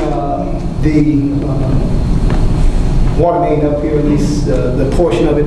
I'd like for those of you, we're always submitting bills with photographs, but, as I said, a picture's worth 1,000 words. And even for the residents, for those of you that are curious as to what it is that's going underneath or going on underneath the streets and the sidewalk and the pipes that actually provide the water to our potable water system, this is the condition of many of our mains, our water mains here in the village. Look through it too. Yeah. And if you want to flip this around, this is the blowout. Okay? This area right here is actually what was breached that caused the massive break that we have on 17th Avenue. Now, this is the smallest main that we have here in the village of Broadview. We've had 3 main breaks on Gardner Road within the last couple of weeks, and that is a 12-inch main. So it becomes more severe, obviously, when those 12 and 16-inch lines are breached as opposed to a 4-inch. This required a 2-block shutdown. We had to shut down the 2,000 block 17th Avenue and the 2100 block of 17th Avenue for several hours while we attempted to sleep. Typically, our repairs with our plumbers, Geo Plumbing, is that we'll put a sleeve, a stainless steel band around the stave, and it has a rubber on the inside. It's almost like a Band-Aid. When I literally say a Band-Aid over a gunshot wound, you can almost picture it. But typically what we're trying to do for the sake of expedition and also cost savings is try and sleeve this thing. Unfortunately, this along with the brakes along Garden Road was not able to hold with the sleeve. So what we had to do was remove the sleeve and cut out a section of pipe. Wesley, would you bring up the section of pipe that is in good condition? So that's 4-inch. This should have brought a 12-inch. No, we shouldn't have brought a 12-inch. We had to have maybe 3-4 along with the engineer. So this is the condition of the new replacement pipe that we sectioned it off with. As you can see, the thickness, okay, as opposed to the thickness here, is night and day, okay? So I know there's been a lot of discussion or a lot of mumbling going on as to the need of our infrastructure of water main replacements. I'm here to tell you just on a daily basis and the operation side of it that we have neglected our water mains for far too long. That along with the streets, but we've already had some asphalt water mains, so, okay? So, for those of you that are not clear about the conditions of our water mains, this is a perfect example. Moving on, we have also leased a bucket truck. Our bucket truck is leased on an annual basis because we no longer have a high ranger to address some of our tree trimming or elevated issues. We lease our bucket truck from a company over in Lyons Runyon, typically on a monthly basis at about $1,000 a week. Okay, this is what we budget for, at least for the last 3 years.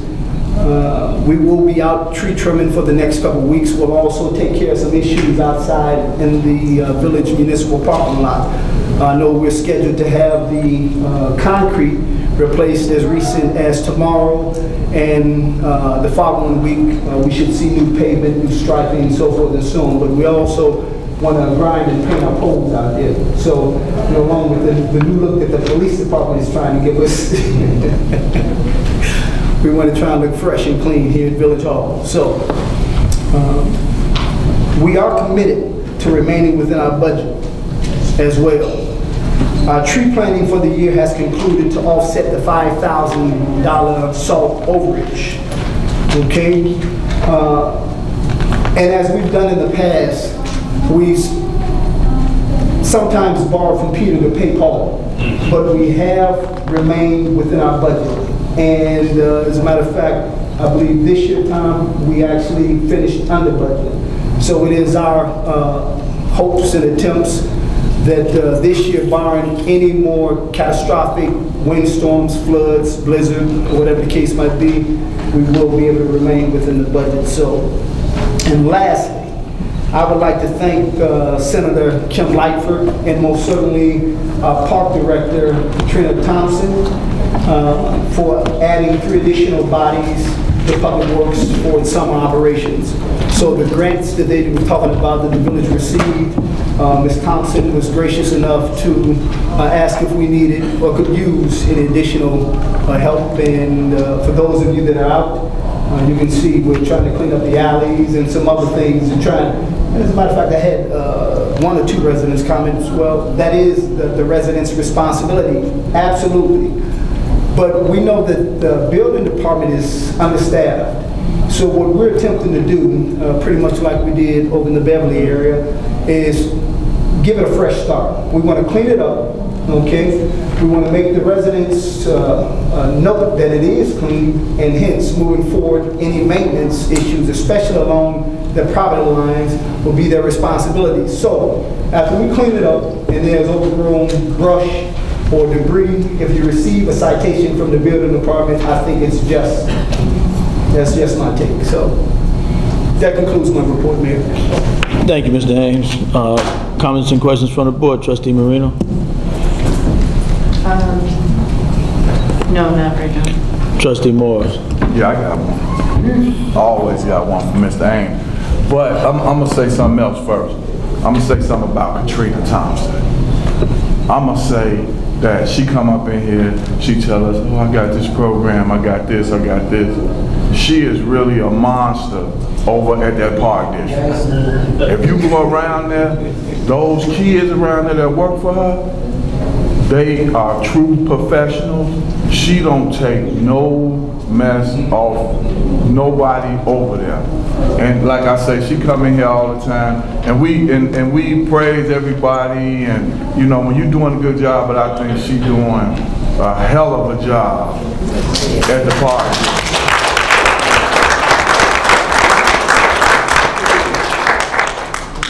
And then to Mr. Ames, I'm not gonna go at him today. I'm gonna go at his workers today. His workers, I think, are a direct reflection of him. I'm out on 12th Avenue a couple of days ago, and I see a group of public work employees. None of these particular ones know me. So I parked my car right where they were standing there. So I had a lot of paper in my car, so I got out the car and I knocked all the paper out just to see what they was gonna do for real. And the one guy said, hey, you dropped something out your car. I said, that didn't fall out of my car. You know what he told me? He said, excuse me, sir, let me get this so I can put it in the garbage can. So, and then I look at the other guys coming around, watering the grass that they put down, watering those trees that they plant. These are some nice young men. And I see them help a lady carry a couch out from the back, and I know that's not part of their job description, but I think that, you know, we see these guys, we can shake a hand or say hi, you know, because this is not the most neighborly neighborhood. I lived in Mississippi for about 5 years, and when I first got there, I thought that when people wave it, oh, they like me. They just do that. But when you do it around here, people look at you kind of strange. You know, I think that, you know, maybe if we start acclimating some of this friendliness, then we already, all of us live in this community. So, you know, but I think that Matt Ames is doing a good job with his workers because they display professionalism when they out here doing the works of public work. That concludes my report.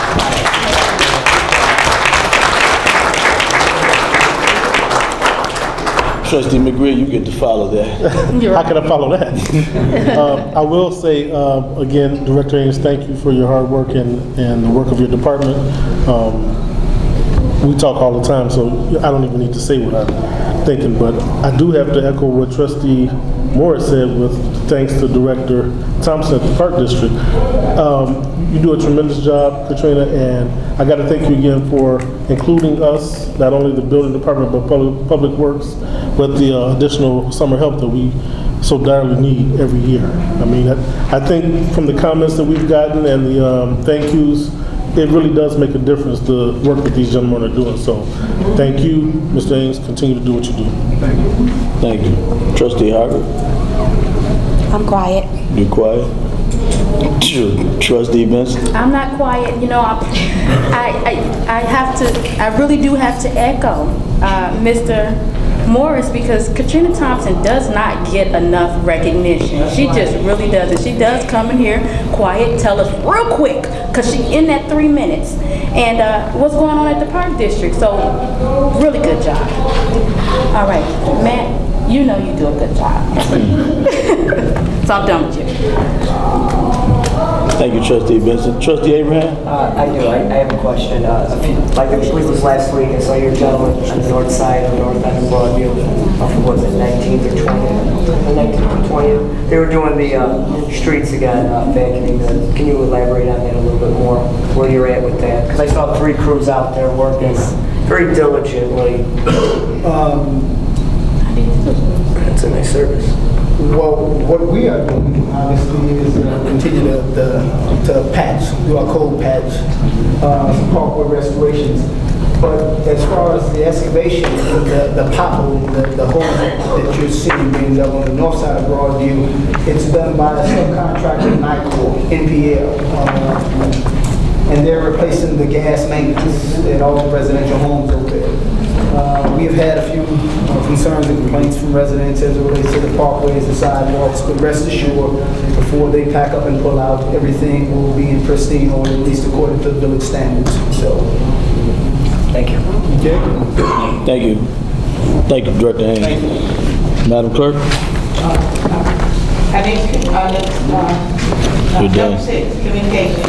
The SME is requested to conduct a parade in support of autism awareness on August 18, 2012. I'll make a motion to approve. Thank you, Trustee Harvard. Motion by Harvard and second by Trustee Morris. Any questions or comments from the board? I think the chief spoke to this. It's already gone to safety. They recommended the parade. Trustee Brown Marino. No. Trustee Morris. Trustee McGreer. None. Trustee Harvard. No. Trustee Benson. No, Benson. She walked away. Trustee Abraham. No. All in favor? Aye. All opposed? Hearing none, the motion carries, and your parade will go on as normal. Point of order. Madam Clerk. Number 7. Unfinished business. Consideration of an ordinance amending Chapter 9 of Title I Administration of the Municipal Code to create a business participation program for the Village of Broadview, County of Cook, State of Illinois. Make a motion to approve. Second. Okay, I've got a motion by Trustee Abraham and a second by Trustee McGreer to approve this particular ordinance. Has everyone read the ordinance? Is everyone familiar with it? Would you like an explanation from the attorney? Mr. Attorney, you want to tell them what we're talking about? Yes, this is a business participation ordinance, and what it is we are doing 2 things. We are codifying and tracking the state statute with regard to how we contract.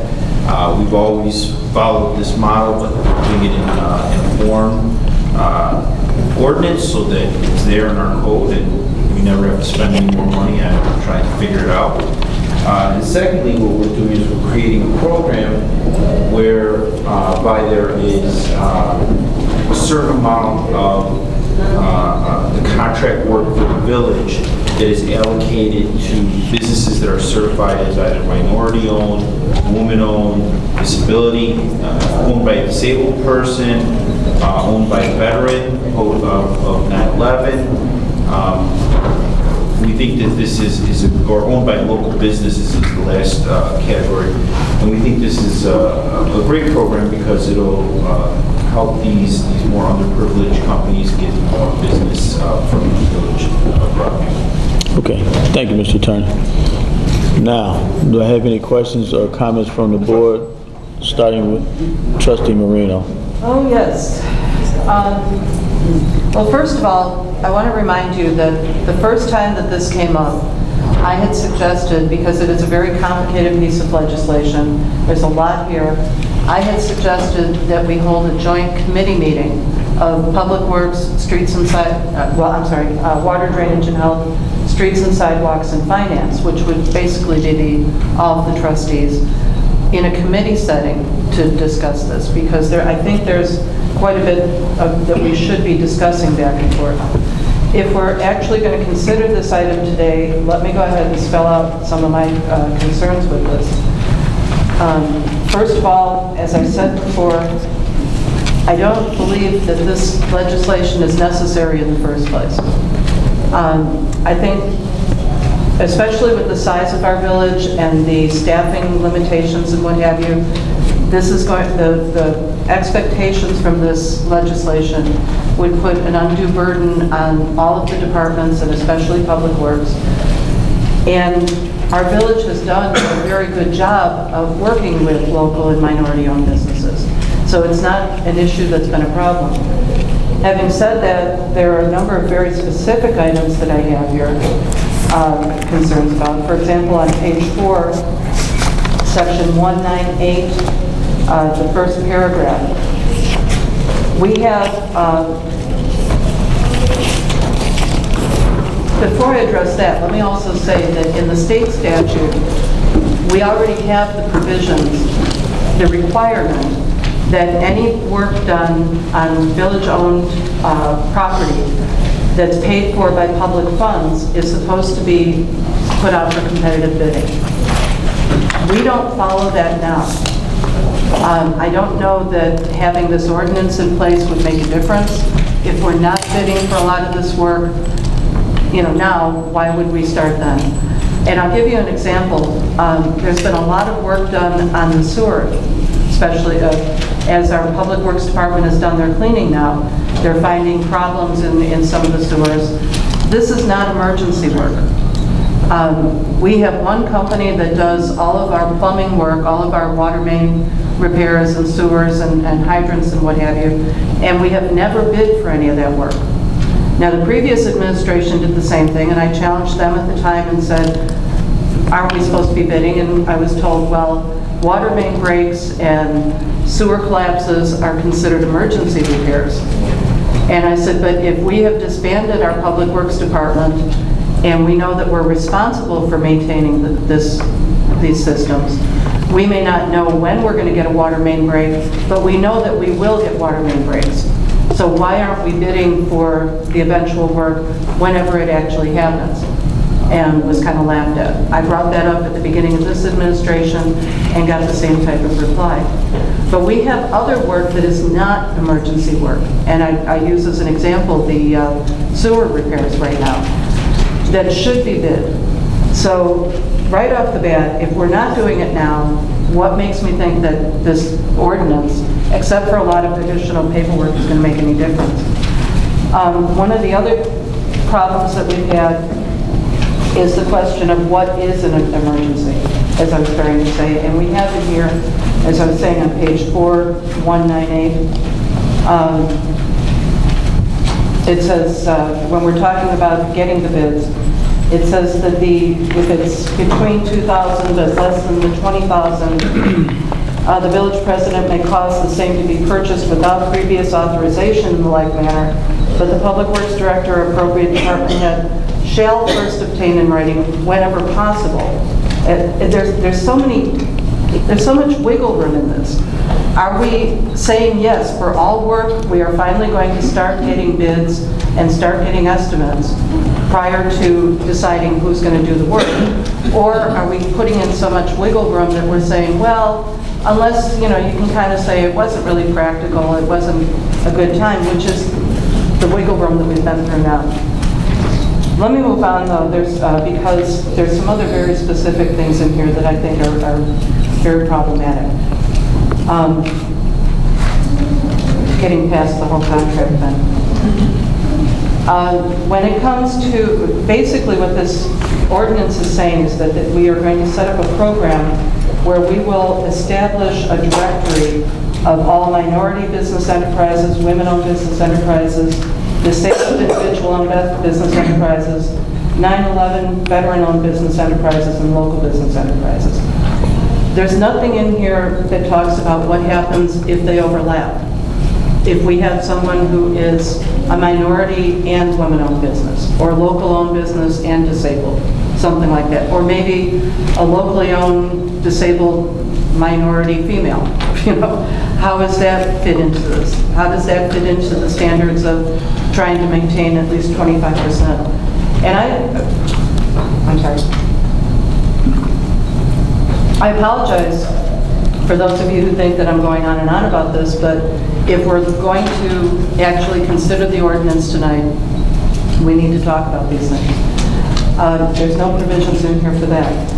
There's also, when we're talking about a local business, and this is something I raised before, the definition now, and this was changed a little bit, I believe, from before, it says local business means a business entity located in the village of Broadview, which has the majority of its regular full-time workforce located in the village and of Broadview. Let me stop there first. I had asked before, what about companies, say, for example, like Climatemp? Climatemp has a location in Broadview, and they're a Broadview business. They maintain one of their satellite offices. But the corporate headquarters is in Oak Brook. So are they considered, and the majority of their employees are outside of Broadview, because the location of Broadview is one local location. They have the same type of locations all around. I would hate to see a business like Climatemp excluded because of the way that this is worded. So I'd like to discuss that and refine that a little bit. Then the next line says, further, the local business has operated within the village for at least 12 consecutive months. I'd rather that we not have that requirement in there, because when we're talking about trying to give work to, give our village business to locally owned businesses, I would hate to exclude a new business for 12 months that could really use the work and really, you know, benefit and get a better handle on starting their business. So that was another thing that I'd like to look at. There's some things in here I'm not real clear about. For example, on page 12, section 1915, letter B, and the lead into the letter B, in order to achieve the goals of this ordinance, Public Works Director or designee shall undertake, in addition to any other necessary measures, the following measures. And B says, negotiate with any contractor whose contract is in excess of $10,000 in value and not awarded by competitive bidding. For the, what was the term here, CB, the certified business, which encompasses all of those. So are we saying that if we have a business that we're working with, we're going to expect how can I say this? If we contract with a company to do some sort of work with our village, or for our village, are we then saying that we expect that contractor, in order to maintain his contract, to then go out and subcontract with minority-owned businesses, which seems like an additional burden to try and put on a contractor and a subcontractor kind of a setting. We've also got on letter I, a requirement of periodic reporting by the contractor to the village on all of the expenditures made. and how many of those expenditures were with businesses that are in the certified business. Again, I worry that we're making this so complicated that it's going to be difficult to really administer, to monitor, and to attract contractors who are going to want to follow it, frankly. Then number 12, I'm sorry, the same page, page 12, letter II. Uniform, this is another one of the things that we are expecting to set up with this. These are provisions that are going to be inserted into all the contracts. Uniform provisions permitting the termination of the contract by the village if it turns out that they are no longer, well, in this case, if they misrepresented themselves when they were awarded the contract, or if they no longer are certified businesses, if they're removed from that list. I'm concerned with the idea that we're simply saying we would terminate a contract when we find this out, because chances are we are going to already have commenced the work being done. I don't know that terminating a contract would be the best way to do this. I think we'd be better off to look at some sort of fine or some sort of penalty rather than termination. Or at the very least, termination or a penalty or fine. Page 13, and this is to me, this is a big hurdle to overcome. Letter B.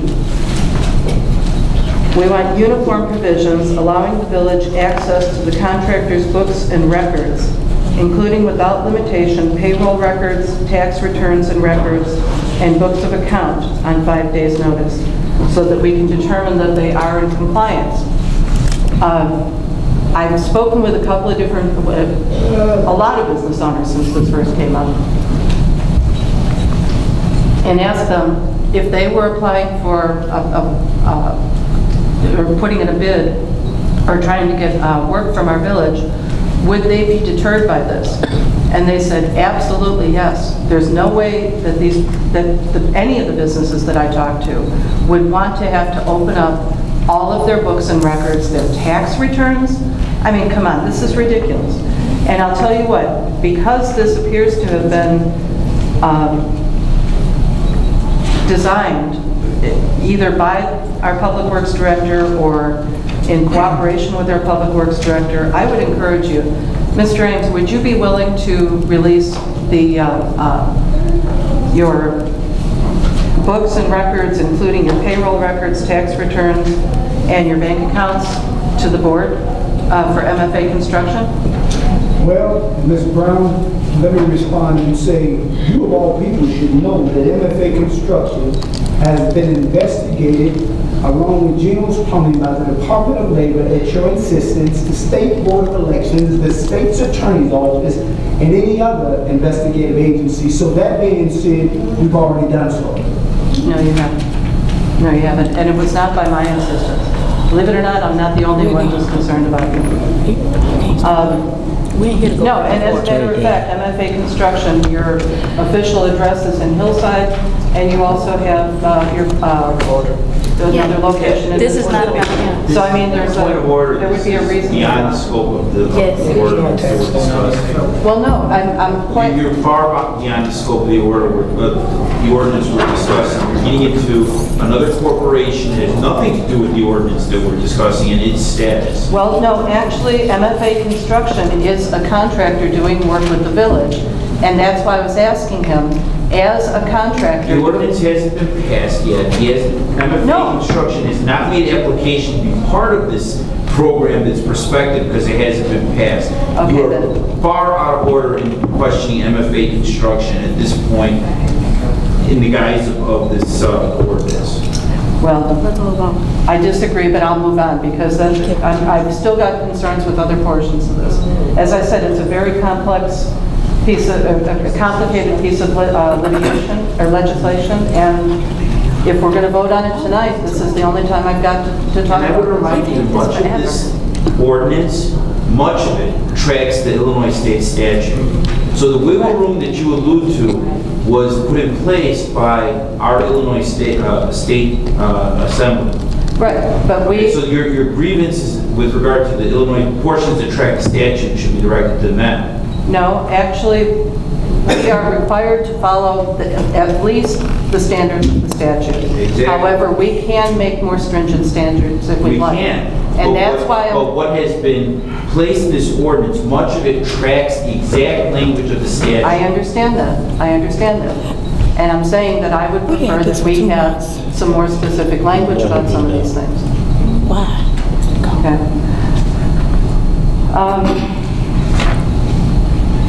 Page 14 and 15, where we're talking about the reporting and basically, in fact, at the bottom of page 14, the Public Works Director or his designee shall, in addition to their normal duties, perform the following. And once again, I'm concerned that our Public Works Department right now has appeared to be unable to either do the bidding requirements, do some of the reporting requirements. For example, the certified payroll reports that are required through the Prevailing Wage Act and what have you. So I'm concerned by putting more into that department, we're overloading it. However, at the top of page 15, it says establish, one of the things that Mr. Ames or his designee would be doing, establish or adopt substantially consistent standards and procedures for, and then it goes on,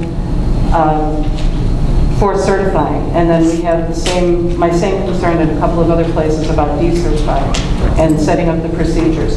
I would like it included that those procedures, once they're established, be approved by the board. And that it be something that we also review. We're also going to be charging all of the business owners who want to be considered as a CEB, the Certified Enterprise Business, a non-refundable $150 fee. Now, I assume that's in order to get on the list. I don't see anything here about staying on the list if there's any additional annual fees or anything like that. That's a fee that goes to the processing of the application, which we've put together and is quite extensive. The application and the checklist is going to require reviewing. It's not going to be an easy thing, so we're looking to offset those costs. I understand that. I'm saying I'd like to see some sort of an annual fee to stay on there because we're talking about maintaining the list and maintaining records of whether or not these businesses continue to be qualified as CEB. On page 15, letter F, it says establish or adopt substantially consistent procedures for reviewing or auditing any decision of a certifying agency conducting certifications pursuant to an agreement with the village. Are we looking to outsource this in some way? Because otherwise I'm not sure that we would need that paragraph there. Everything else indicates that this is something that would be done in-house by our Public Works Director and department. But I'm wondering, are we looking to outsource this in some way? It's a forward-looking provision that says that at some point, hopefully, there's so many businesses competing to be in this program that you'll be able to outsource it. This allows us to do it without having to come back to the board and request authority to do it. So it's a forward-looking provision. Well, I would prefer that we would drop that paragraph and that provision, and then if it turns out that we were going to be outsourcing it, I would prefer that we come back to the board and know who it is that we're outsourcing it to and why. And then we can As you're aware, Trustee Manuel, any contract that the village would enter into for outsourcing would come to you automatically, and you would have that contract and the terms of that contract. And that's why I'm saying I don't see why we would have to have this in here now. Because this opens the door for it without board approval. By including it in here now, it opens the door for us to outsource that without board approval. The point is that we could never outsource it without board approval because you would get the contract and we would need to have with the outsourcing agency. You would have that contract before you bring it to you as an ordinance. You'd be able to view the terms. This is just allows us to do it without having to come back to the board and amend the code. And then on page 16, letter K at the top, It says, assess penalties pursuant to section blank against contractors who provide false information, which goes back to what I was saying before when we were talking about terminating the contracts.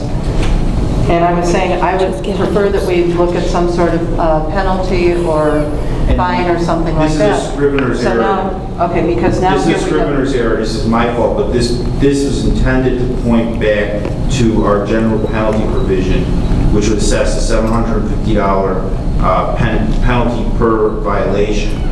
So per violation for what?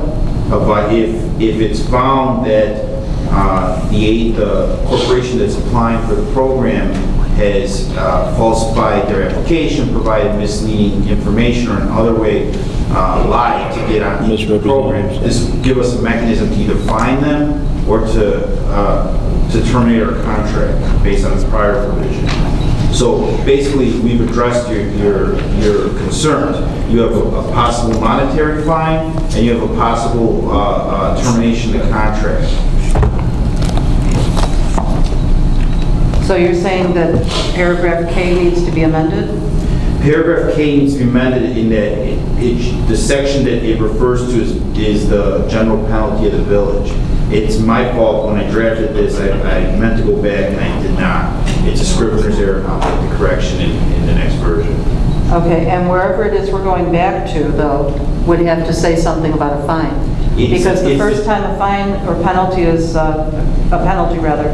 is addressed is on page 16. Trustee Marino, the village has a general fine provision in its code that we use in other provisions to point to, which is a fine. It sets forth that there's a $750 fine, and it's a continuing fine if you don't remedy it.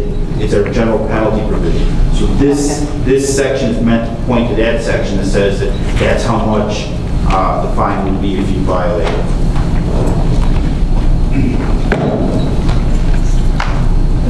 So, I don't know if everybody was taking notes, keeping track of this. These are the things that I'm very concerned about with this, and I would hope that there'd be some feedback, some discussion. If I may, Mr. President, let me just go back and address some of the points that she had talked about earlier. Carry on, Mr. Attorney. I understand when you say that we've tried to hire out or contract with minority-owned businesses or local-owned businesses. This ordinance will give us the mechanism to be able to certify that they are actually what they claim to be. All right, and that's why it's as you said, I think extensive paperwork is because we need to close all the loopholes that may be out there. We need to make this as tight as possible. And I'm sure we've all heard the abuses that occur in Chicago and in other areas where they don't have such stringent requirements, and they have this type of program. The program is truly meant to help the minority-owned business and all the other classes and the locally owned business, but we have to be able to certify and make sure that that's who we're dealing with. And you know, one of the other points you made was, why does it have to be a business for 12 months? Well, I can give you a great example as to why. Suppose that there's a really big contract in the city and or in the village, and the contractor wants to get that contract and he wants to have an advantage over others. What's to stop him from just moving his offices into the village for the term of the contract and then moving right away? But if we have an established period, in other words, you've been in the village for a year, you've been in the village for 2 years, chances are he's not trying shenanigans to get that contract. That's why, you know, what seems to you, what you classified as, you know, an oppressive term, is a term that's meant to ensure that that money that's being, that preference, that money that's being given to that local-owned business is actually going to a local-owned business and not going to some business that's, you know, here today and gone tomorrow. Mr. Scarlato, can I ask you something? Sure. On that point. But my understanding is that we're talking about, at this stage, we're talking about a business having to be established in Broadview for at least 12 months in order to get on the list. And meeting the other criteria. Right. But I mean, in order to get on the list as a CEB. Yes. Not in order to be able to bid on work, but in order to be able to... They can bid on the work. This is not... And let me explain my concern then. Because once again, I understand what you're saying, and I would be more concerned about somebody doing that if we didn't have this registry set up first. Because by the time, if we have a contract for work, say for the 5-year plan, okay, which is going to be a substantial amount of work, and we're going to be putting it out to bid, for a company to decide they want to be considered as a locally owned business, and keep in mind it's only for the locally owned, but if they want to be considered under the locally owned business, if they're going to be moving their operation here in order to get on the list and then be able to bid, they're going to be on the list for a few months by the time we get to the point of assigning the contract. They will have already been a Broadview business. We've got so many vacant spaces in this village. If we had somebody move in and decide they're going to stay here for 6 months and then they didn't get the contract and move on, that wouldn't be the end of the world to me, because we need to be filling these spaces. I agree, it wouldn't be the end of the world to attract a business there, but it would defeat the purpose of having a locally owned business and giving them preferential treatment under this program. The point is that we want to help the businesses that anchor our community. That's right. We don't want to help the businesses that's going to come in, you know, get preferential treatment, get paid, get a big payday, and then leave as soon as the project is gone. But you see, what I'm saying is, for a business to decide they're going to locate the majority of their employees in the village of Broadview in order to become part of the locally owned business, in order to be able to bid on a really big contract. And we don't have that many really big contracts. But if somebody were to do that and they're going to move their business to Broadview for that purpose, you know, because the flip side of this, is if we have a new business, someone who legitimately wants to come to Broadview and they decide they want to be a part of the CEB, but they have to wait for a year before they can become a part of the CBE, we're penalizing the businesses that need our business the most. The brand new businesses. How much do you know about construction? And I'm sure Matt Ames can back me up on this. I can be a general contractor. My business can have 1 employee.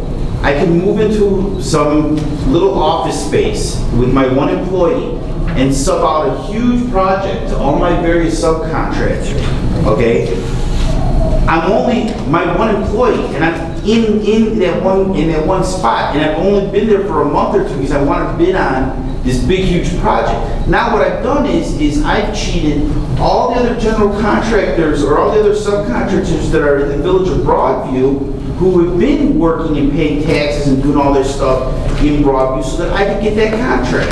And we want to prevent that. But you see, what we're saying is, in order to stop that rogue person who may do that, we're penalizing all of the legitimate new Broadview businesses for their first year and keeping them from being able to participate. And that's not the intent of the program at all. And if the rest of the board disagrees, that's fine. I need to express what my concerns are, and, you know. I think some of the other board members were just wondering, had you tried to talk to them prior to tonight? I think we have had this legislation for a long time. Just wondering, had you tried, you have some valid points, but just wondering, have you tried to contact them outside of the board meeting to clarify some of your questions? No. No. And the reason I say that is because, as you well know, Mr. Ames will not. No, I don't know any of that. Well, hold on, excuse me, wait, I don't want to start using the gavel. Use it. You know what? First of all, Mr. Ames did not create the legislation. No, that's right. He would not be the person to ask the questions to. A lot of the concerns that you have, you've slanted it towards MFA Construction and Mr. Ames.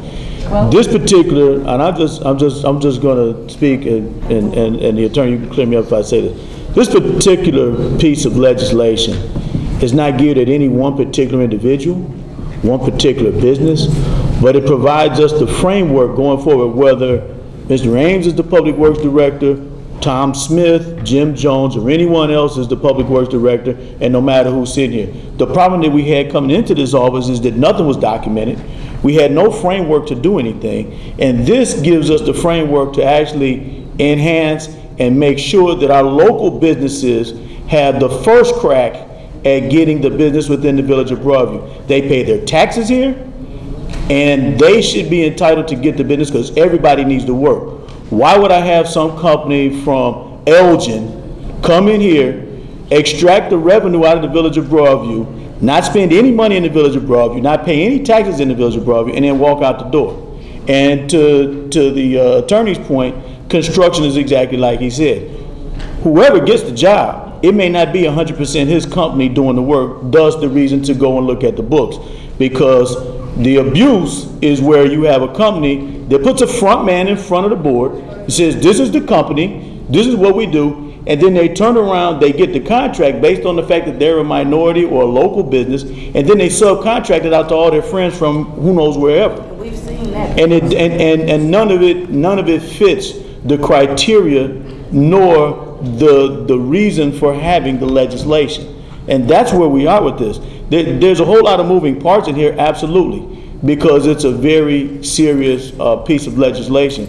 But it's geared to make sure that local business owners, and we've got a couple of men here that are sitting here, Stuart Sauer, Global right here, they need to be able to have first crack at the local business put on a level playing field, as opposed to having some huge conglomerate from outside of the city make a bid, undercut them, and then have a whole lot of adjustments or corrections to their bid later on, called change orders.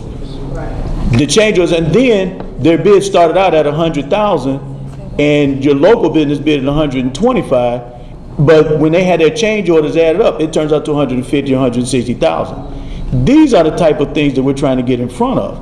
It's not a personal issue with any one individual or anything. But 20 years from now, Mr. Ames will probably not be the Public Works Director, and I probably won't be the mayor. But the information and the structure will be memorialized in this ordinance, and it will be a framework for people sitting here to make decisions as it relates to applying it to local businesses. That's the reason for this whole thing, in a nutshell. You correct me if I say something wrong, Mr. Attorney, because it's all about putting a framework in place that we didn't have. You're like a ship without a rudder, without having the proper guidance. And this is what would guide you and direct you in making these decisions going forward. And if I may, Mr. President, absolutely. I'd like to thank you because you're, an individual who recognizes that we need the proper framework and our code needs to be proper and in order and clear and not conflicting. And throughout your term, we've done that. That's all we've been doing. We've straightened it out, and it's resulted in increased revenues. It's resulted in less wasted time, less expenses and attorney fees because it's being corrected. That's what the point is. When you're legislating, and I've written a lot of legislation in my career, it has to be precise, and it has to be laid out specifically. That's the best legislation. So that in 20 years, some guy picks up a book, the village code, he flips the page, it tells him how to do it. And they don't have to spend the money on having someone figure out how to do it. Trustee Smith, when she was on the board, asked that very question. Why do we have to spend all this money? Why do we have to change all these ordinances? Why do we have to do this? Because they were 30 and 40 years old. They were well outdated. They were not within code compliance of current day's statutes. And because they weren't, we had to correct it. We had a lot of correcting to do for the last 3.5 years. We've been correcting a whole bunch of things and putting in place a lot of things that weren't in place, because absent that, people tend to do just whatever, however, whenever, wherever. And then you end up with enormous expenses over here, and then if it's done improperly or incorrectly, you end up with a lawsuit over there, and now you got more money and you're paying more money on top of more money, and it doesn't get you anywhere. What we've done is we've streamlined all these processes, put the infrastructure in place to make sure that we make real good decisions, and whoever sits in this chair whenever I'm gone will be able to make these decisions educated decisions, because they will have a document, it will be memorialized in an ordinance that says, this is how you're going to do it, this is the process, this is the plan. That's the whole purpose behind this particular ordinance and any other ordinance that we will be putting into place. It's not for any one individual or any one company, you know. May I add also that Ms. Brown also alluded to the fact that one of the previous board meetings that this legislation would benefit MFA Construction. MFA Construction holds an MBE certification with the City of Chicago and the County of Cook.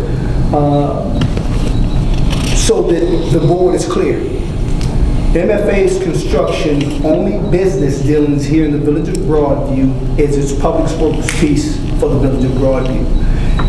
We have walked away from business simply because there may have been a real or appearance of a conflict of interest.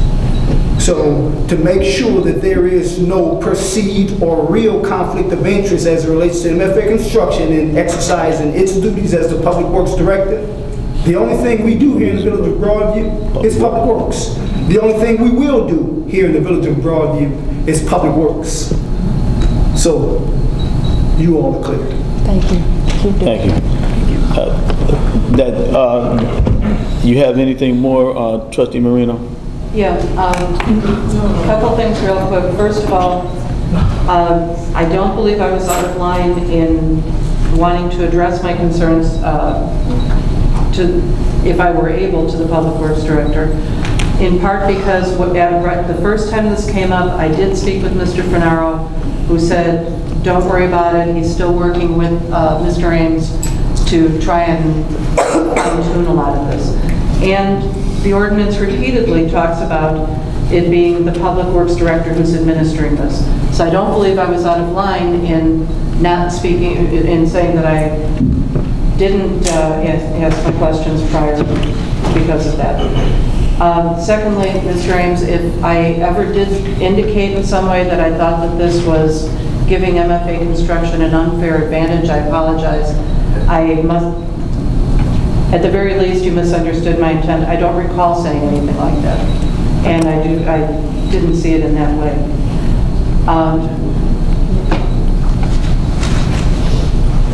I interrupted Mr. Scarlato as he was addressing a number of my other points. So. I think that your points have been addressed by myself and by the board. Yeah, I've only got one thing to add. The legislation does not refer to Director Ames. It refers to the Public Works Director, like I said before. So that and the reason that Mr. Ames was involved with this is because it was his professional opinion as a construction and business owner and a holder of an MBE certification within the City of Chicago to give the attorney an expert opinion about what the legislation entails within the City of Chicago, within the state, as relates to his personal business and how we could apply it to any other business that would be trying to do business within the Village of Broadview. That was the reason for the consultation with Director Ames. Not to give him control over the ordinance or not for him to write the ordinance or anything like that, but just to consult with him as a minority business owner, certified business owner. That was the only reason for that. And I will digress and I will move on at this point. Trustee Morris. Do you have something else, Ms. Marino? Yes. Mr. Scarlato, one of the other things that you may be able to address, we are looking for a minimum of 25% of all work being, the dollar value of all work going to qualified minority businesses and CEBs. Could you address my point about, is there any provision or what happens if they overlap? Does that affect the percentage at all? It doesn't affect the percentages, and they would just qualify for the program.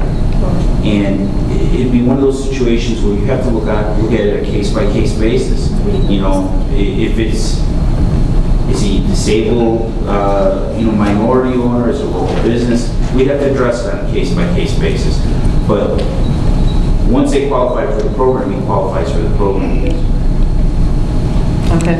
And finally, I would hope that we would be able to address the idea that these the standards and procedures for certification and decertification be presented to the board for approval. because that's one of the things on page 15 that talks about establishing or adopting substantially consistent standards and procedures for certification and then later decertification. So I would like to add that those standards and procedures, once they're designed, be presented to the board for approval, but prior to being adopted.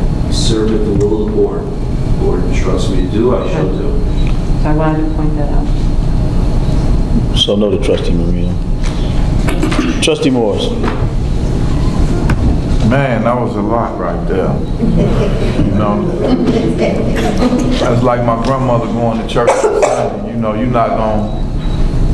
She's staying all day, all day. I think that I looked at this and I had some of the concerns she had, but I looked at it in a different way. I looked at it as Director Ames putting direct pressure on himself to make sure that these people do the right thing in order to get these businesses out here. And if they don't, his contract is on a year-to-year basis. So if he mess up, then guess what? We can hold him directly responsible for things that they implemented. So I'm thinking, why would he put something in play that he really don't know nothing about? I think that this is just something else that people that live out here want to see get done, and we doing it every day. So I think that it's a good thing that we do this, and like Judy was saying, she got a lot of concern, and everybody up here probably got their own little bitty concerns or whatever. But I think that if we get together and talk about some of this stuff before today, then maybe some of those would have been addressed just like he did just then. But like I said, I just look at it as Mr. Ames just putting direct pressure on himself to make sure that this stuff is did right. That's it. Thank you, Trustee Morris. Trustee McGreer. Mr. Attorney, Director Ames, thank you all for your hard work on this ordinance. And Mr. Ames, again, thank you for your expertise and knowledge on this ordinance. Thank you. Trustee Harvey. I just want to apologize to all the residents that's actually sticking this meeting out. We have had these various ordinances in our emails, in our inboxes. I've seen this 3 times now. So any issues that should have been addressed could have been talked to weeks ago. So just for me personally, I apologize and I'm sorry. Please stick it out as long as you guys can. That's it. Thank you, Trustee Harvey. Trustee Benson. The only comment that I can make at this point is I don't want Trustee Marino to think that she cannot bring her concerns to these board meetings, because that's what we're supposed to do. As trustees, we're supposed to come up here, and if we have concerns, we should voice them. However, I feel that if the rest of us have to kind of make time to get with these department heads to understand what's going on here. I personally was here till 9 o'clock with Mr. Hood going over this budget, but I made time to do that. I'm just hoping that you would do the same thing we got to do in trying to get your questions answered before now, so that we're not here so long and keeping the residents here so long. So that's all I wanted to say. Thank you. Thank you, Trustee Benson. Trustee Abraham.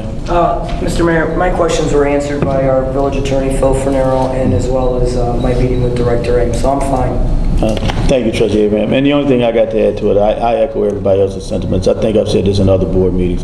Many of these questions had the opportunity to be answered long before we got into this environment today. The questions should have been directed directly to the legal professionals that created the ordinance. Should they are more than willing to respond and answer any of the board members' direct questions as it relates to this. And if their answers were not satisfactory, then you would be bringing it in front of the board. But, you know, when you fail to investigate, you got a problem. You don't do the investigation, you don't ask them, then you come in here and now you guys are inconvenienced to have to listen to all these questions that should have had a response to or an answer, good, bad, or indifferent. And that's all I got to say about it. I see Trustee Morris is out of here right now. We do need to make a vote on this. Mr. President? Yeah. Point of order. Can someone make a motion that the ordinance be amended to correct? With your scrivener's error? Right. Who made the original motion? I made the original motion, so I'll amend the motion to reflect that. to reflect the scrivener's, with the proper changes made by the attorney. So moved. Who made the, who seconded? Second was by Mr. McGrew, trustee McGrew, seconded. Okay. So the motion's been amended to make the necessary scrivener's errors corrections by the attorney to reflect it accurately. All right. I will entertain the vote at this time. Trustee Abraham? Yes. Trustee Benson? Yes. Trustee Harvey? Yes. Trustee McGrew? Yes. Trustee Morris is absent. Trustee Brown Marino? No. Okay, and that motion carries. No need for Mr. Morris to be present for the vote. No swing vote. I'll entertain a motion at this time to move item G into the unfinished business area based on the fact that it had been presented to us twice before now and that it was improperly placed in the new business location. Mr. Mayor, I make a motion to move item G, consideration approve an application for Grahamstone to the unfinished business portion of our agenda. Item G, and it is recorded on your village agenda as S&I Global, but the company is going to be, make the note that the company is Gemstone, okay? Grahamstone Corp. Okay? Now, it's been properly motioned by Trustee McGrew and properly seconded by Trustee Abraham to move this agenda item up. Madam Clerk? Item G. Item G, consideration to approve the application for business license for S&I Global. I'll make a motion to approve. Second. Probably motion by Trustee McGrew, probably second by Trustee Abraham to approve this business license. Trustee Benson, do you have it? You got it? Mr. Mayor, this is for Grahamstone Corporation. They're putting together the Corner Spot Cafe located at 1825 Roosevelt Road. This is a restaurant, and this has been before us several times, and it looks as if all of the inspections and all paperwork have the I's dotted and T's crossed, and that concludes it. Okay. Any questions or comments from the board members, starting with Trustee Marino? No. Trustee Morris? No. Trustee McGrew? None. Trustee Harvey? No. Trustee Benson? Trustee Abraham? No. All in favor? Aye. All opposed? Abstain. I've got an abstention. May I have a roll call, please? Trustee Abraham? Yes. Trustee Benson? Abstain. I recuse myself. Yes. Trustee McGrew? Yes. Trustee Morris? Yes. Trustee Brown Marino? Yes. And that motion carries. It's looking good over here, by the way. Welcome. Do we call you S&I Global or Grahamstone? Grahamstone. Grahamstone. Welcome, Grahamstone. Madam Clerk? Item number 8C. 8C. I'm sorry, 8B. 8B. Consideration of ordinance authorizing and approving the execution of agreement for the village of Broadview and utility service partner, private label Inc., CBA, service line warranties of America for the village of Broadview, county of Cook, state of Illinois. Did everybody read the ordinance? Does everybody know what we're looking at? Yes. Make a motion to approve. Motion by Abraham. And I second. Second by McGrew. This particular agenda item for everyone in the audience out there, if you're not aware, is basically authorization to have basically insurance on your water lines between the village line and your residence. The average cost of those repairs on those water lines ranges between $5,000 and $8,000 to $9,000 or $10,000 depending upon the location and the significance of the damage. This homeowner's insurance, what's the monthly rate? Do you have the number? $550 or $450? Is it $450 or $550 a month, either one of you guys? I don't have that information, Mr. President. Excuse me, ma'am? Well, it's approximately $5 a month to insure your water line from your resident out to the city water supply. Because once the water main breaks on your side of the meter, on your side of the line, you're ultimately responsible for those repairs, and those repairs are relatively expensive. And this is purely a voluntary situation. Nobody has to do it. Nobody's twisting your arm to do it. It's just if you want it, it's going to be available to you, and that's why we're up here allowing it. So if you want to ensure your water line between your house and the village water supply for about $5 a month, that's what this is about. So that if you have a repair, you activate the insurance, they come out and repair it and replace it, and you don't have to spend the $8,000 otherwise. So that's what this is. Anything you have to add to it, Mr. Attorney? The agreement that we're approving today with Service Line Warranties is an agreement for Service Line Warranties to utilize our logo. And it's a non-exclusive license, which means that we can license it out to someone else. We can continue using it ourselves. And in exchange for their ability, the non-exclusive license, we will receive 10% of the gross profits generated. So we get money back if for people that activate. Okay. I didn't understand the last thing you said. You get money back for what? We get money back because they're going to be using our logo. We're going to get 10% of the revenue created off of this because they're going to be using the Village of Broadview logo. So if 10 people get the insurance at $5 a piece, it's $50. We get 10% of that, we get $5 back. That's what it amounts to. Questions or comments from the board? Trustee Marino? Well, this company gave its presentation the same night as the rafter regurgitation. It was very late at the end of the night, but as I recall, the actual cost, because it was about $4 or $5 for the water main and about $5 or $6 for the sewer line. So the total cost to homeowners would be, as I recall, about $11 a month. The other provision in there was that they capped what they will pay for at $4,000. So the entire repair would not be covered. But aside from that, I don't like the idea of this agreement and of doing this, because without the agreement, the company is still free to market themselves and to sell the insurance, as are other companies that offer the same type of insurance. The difference is, what we're doing is, with this agreement, is we're saying that we will allow them to send out their marketing material with the impression that the Village of Broadview is sanctioning this or endorsing it in some way. So we need to recognize that that is what we're doing, is we're endorsing this kind of insurance. There are people who are... Point of order, Trustee Yes. Marino. Did you get a chance to actually read? Yes, I did. Right. We have ultimate control over the content of the newsletters that they send out. Right. So there'll be an employee from the village reviewing it, and if it appears as if what is being issued is framed in a way that indicates that we're endorsing something that we're not, we'll have a say in that. Well, I would beg to differ that having the village logo and the Village of Broadview seal on there is an implied endorsement regardless of how they phrase their marketing. My point is that what we're doing is we're saying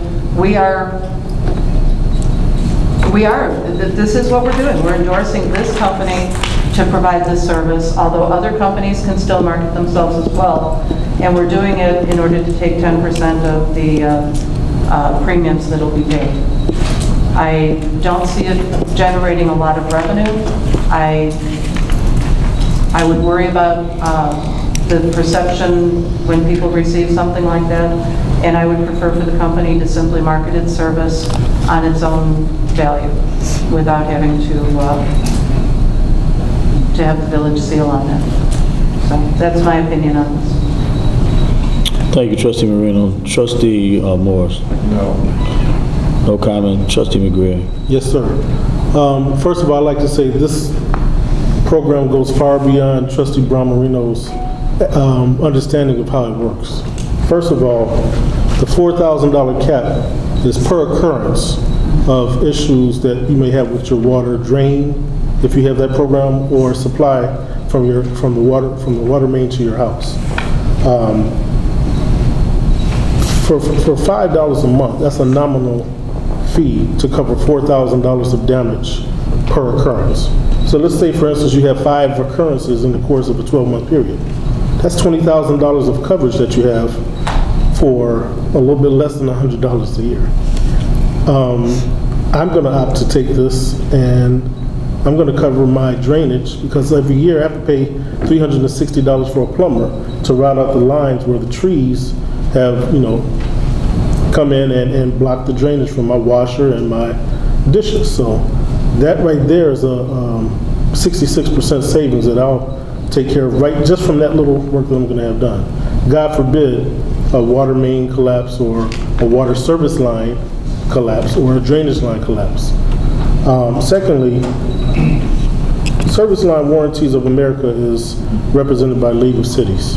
And I don't know how much you know about League of Cities. Google them and see how involved they are with the municipalities, both local and not local. This same program has been approved and utilized in our nearby cities of Westchester, Maywood, Brookfield. In fact, in my MGO group, we have talked extensively about the importance of programs like this as a cost savings and insurance to our residents. And we recently, in June, put on a program over at St. Joseph High School talking about this, the water barrel program, and a couple of other locator. BJ, you were at that program. So you got a real good idea of exactly how this is a cost saving and a good program for our residents. Do your homework. Don't listen to the misinformation. If you have any questions about this further, please contact me. I'm in direct contact with the representative, and I approve it. Thank you, Trustee McGrath. Trustee Hargett? No. Trustee Benson's not here. Trustee Abraham? Again, the only comment I have to make to the residents is obviously we're offering a service. And again, it's something that it's optional for you to choose. So it's your choice. We're just going to provide something out there for you. That's it.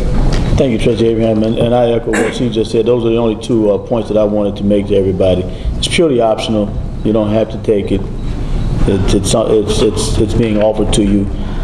They were referred to us by the League of Cities. There are numerous municipalities that have taken advantage of this opportunity. Trustee Benson, did you have a comment? No, I'm not feeling well. Okay. Thank you. Madam Clerk, may I have a roll call, please? Trustee Abraham? Yes. Trustee Benson? Yes. Trustee Harper? Yes. Trustee McGrath? Yes. Trustee Morris? Yes. Trustee Brown Marino? No. And the motion carries 5-1.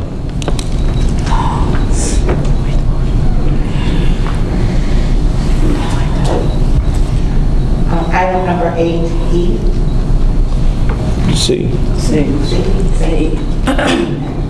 Item number 8C, consideration of an ordinance authorizing and approving the execution of agreement between the Village of Broadview and Reef Globes, Inc. for the Village of Broadview, County of Cook, State of Illinois. I'll make a motion to approve. Second. Probably motion by Trustee Harper, probably second by Trustee Abraham. Mr. Police Chief, is this your ordinance here? Is this about the truck enforcement? Right. You want to tell them what we're doing with Provo Globe? What we are doing is we're asking the local law to allow us to take our trucks that we see in violation of the Illinois Vehicle Code, take them on their property and weigh them if they look overweight.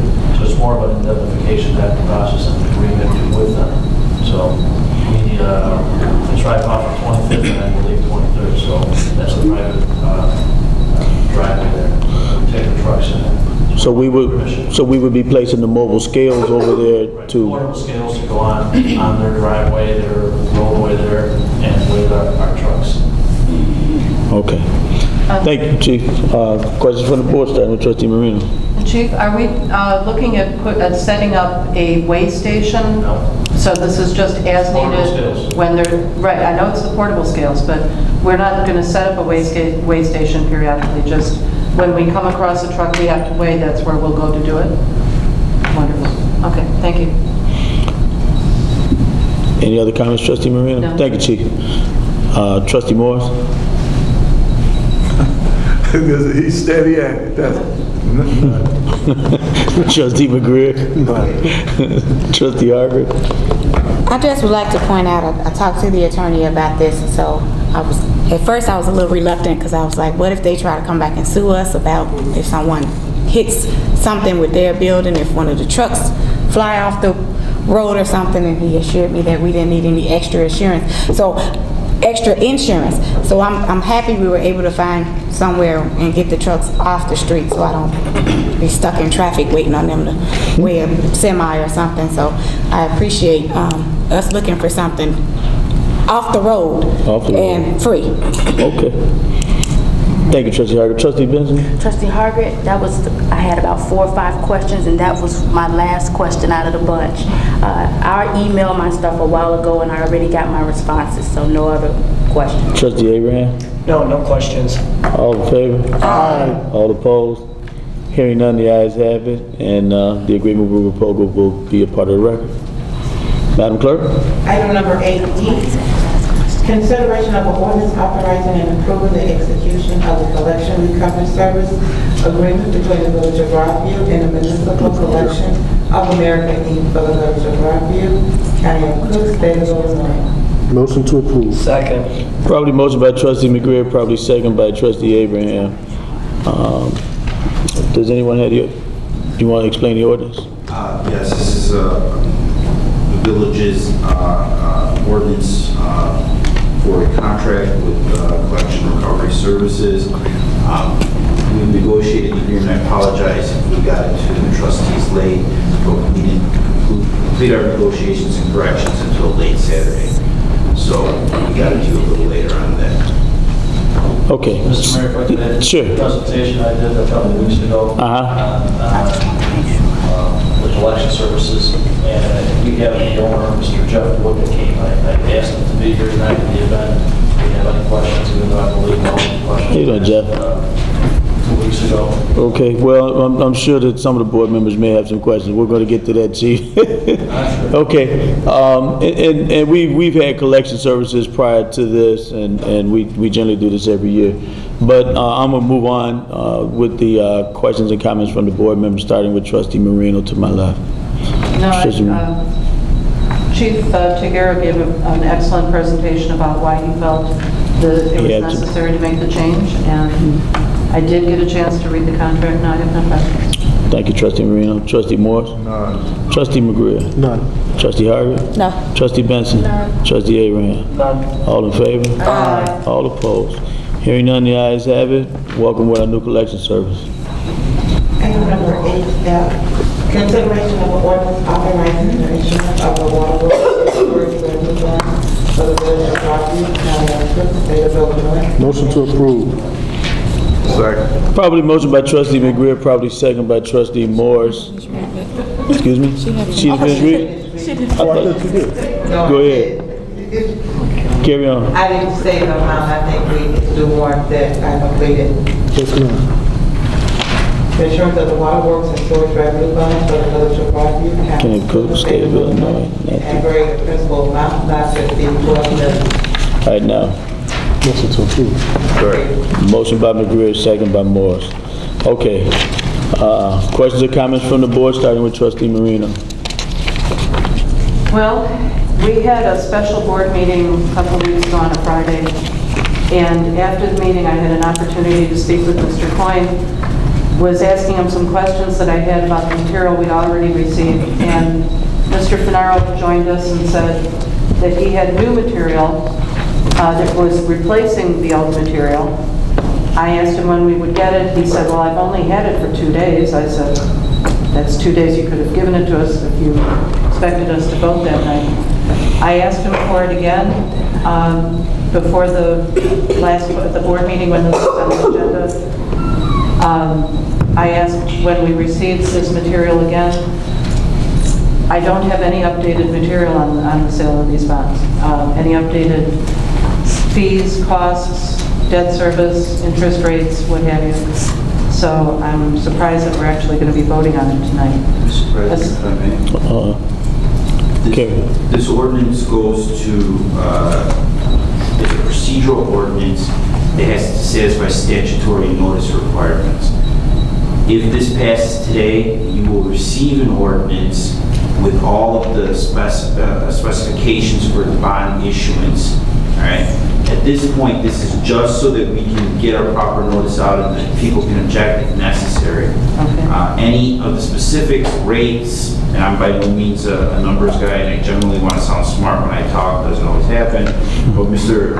Coyne can address anything with regard to rates and the specificity of the bonds when that bond ordinance comes. This is solely so that we can effectuate proper notice. In that case, let me just go ahead and speak to the general idea of this. The material that we received before showed debt service for 12 million bonds, $12 million in bonds, ranging from $1,023,000 to $1,138,000 per year. That's our principal and interest, what we have to repay each year. I'd like to point out in the budget that we just passed, and this is all supposed to be paid out of our excess revenue for our water and sewer fund, from our water and sewer fund. The budget that we just passed this year, or this evening for this year, projects a excess revenue of $738,000. In order to satisfy the debt service, we absolutely are going to have to raise our water and sewer rates. And from the looks of this, fairly substantial. We have to raise them not only in order to cover the debt service, but in order to cover them by a certain percentage on top of that. One of my questions was, what is the coverage that we're looking at for these rates? Is it the 125, the 200%, et cetera? The bottom line is, I disagreed with this all along. And I'm sorry, one other thing. The interest rates that we've been shown so far range between 5.14% and 5.53%. So despite Mr. Hood's comments at the budget hearing about this being a good time to borrow money because money is inexpensive, that's not the case with these revenue bonds. So I've talked about this before, my concerns about doing this, the impact it's going to have on all of the water users in our village, and with that I'll stop. Thank you, Trustee Marino. I'll get to you in a minute, Mr. Coyne. Trustee Morris. That's what I was going to yield my time to Mr. Coyne. Okay. Go ahead and say what you know. Okay, Trustee McGreer. I was going to yield this one to Mr. Coyne to address. Trustee Hargett. Well, I'm not going to yield the floor. Earlier today, I was in a 2-hour meeting with Mr. Coyne, as well as Director Ames. We were on a conference call with the budget officer, Thomas Hood, and also Hancock Engineering, Jim Goods. I was a little concerned, more or less, about the difference in, certain things with the actual repair of the sewer lines. After it was explained to me, I'm a lot more comfortable with the process that we're taking for capital improvement. However, I think we're losing track of the purpose of what we're trying to approve tonight. It was clarified that we're not actually floating a bond today, that this is just to make sure that we can get our ad in the newspaper in time, to give time for the petitions to be either brought back in, that someone doesn't want to do this, or no petitions to be filed and we can move on with the process. I keep saying this. I'm stuck all the time with feeling like I'm taking advantage of everyone's time, because we've had enough time to talk to people to find out what it is that we're doing tonight and any other night. I sat there for 2 hours. I'm pretty sure most of the other trustees have sat and talked to anybody that we can talk to about whatever situation it is. Let's please stop beating the dead horse with having the same questions and not asking them in advance. That's it. Trustee Benson. I know some of the residents want us to make comments tonight, but this is a small thing that we're trying to do in this process, and we're actually going to have a lot of more time to talk about this. So I am going to not talk anymore, and hopefully we're going to listen to Mr. Coyne again to kind of go over the same stuff we went over kind of the first time. So nothing further. Thank you, right Trustee. now. Thank you, Trustee Benson. Trustee Abraham. I think exactly as what Trustee Harvard had said, that, this has been out there quite some time, and we've all had ample opportunity. I know myself, who I've met with, and just recently, as last week with Mr. Korn, Director Ames, and I've spoke to Mr. Goomis in the past, and our village attorney, and just looking at this project and what we need to do, and it's something that wasn't thought of, yesterday. This has been something that's been an ongoing concern with our infrastructure, and most of our trustees have done their diligence and spoke to different department heads, as well as done their research and been in meetings, anywhere from an hour to 3 hours to get the information needed to render an educated, informed decision. And when you look at our infrastructure, and such as this being water, it is vital not only to our residents, but to our local businesses as well as our industrial park. So, this is something that's, we're not taking this lightly, with all due respect. I live in this community for, my family's been here well over 50 years. I want to make sure the water's running. And I think sitting up here, every person here that lives in a home knows the importance of having water for their family as well as our businesses to stay here, to have that luxury, as well as our industrial park that needs water to survive. So I guess what I'm saying is that every trustee up here, again, had opportunity to speak with different representatives and different experts in this field. So again, Mr. Coyne's here again. I appreciate his time to come out and answer any further questions, as well as, Mr. Goomis is here. These people are available. So, that's all I have to say, Mayor. Thank you, Trustee Abraham. A couple of things that I'd just like to point out.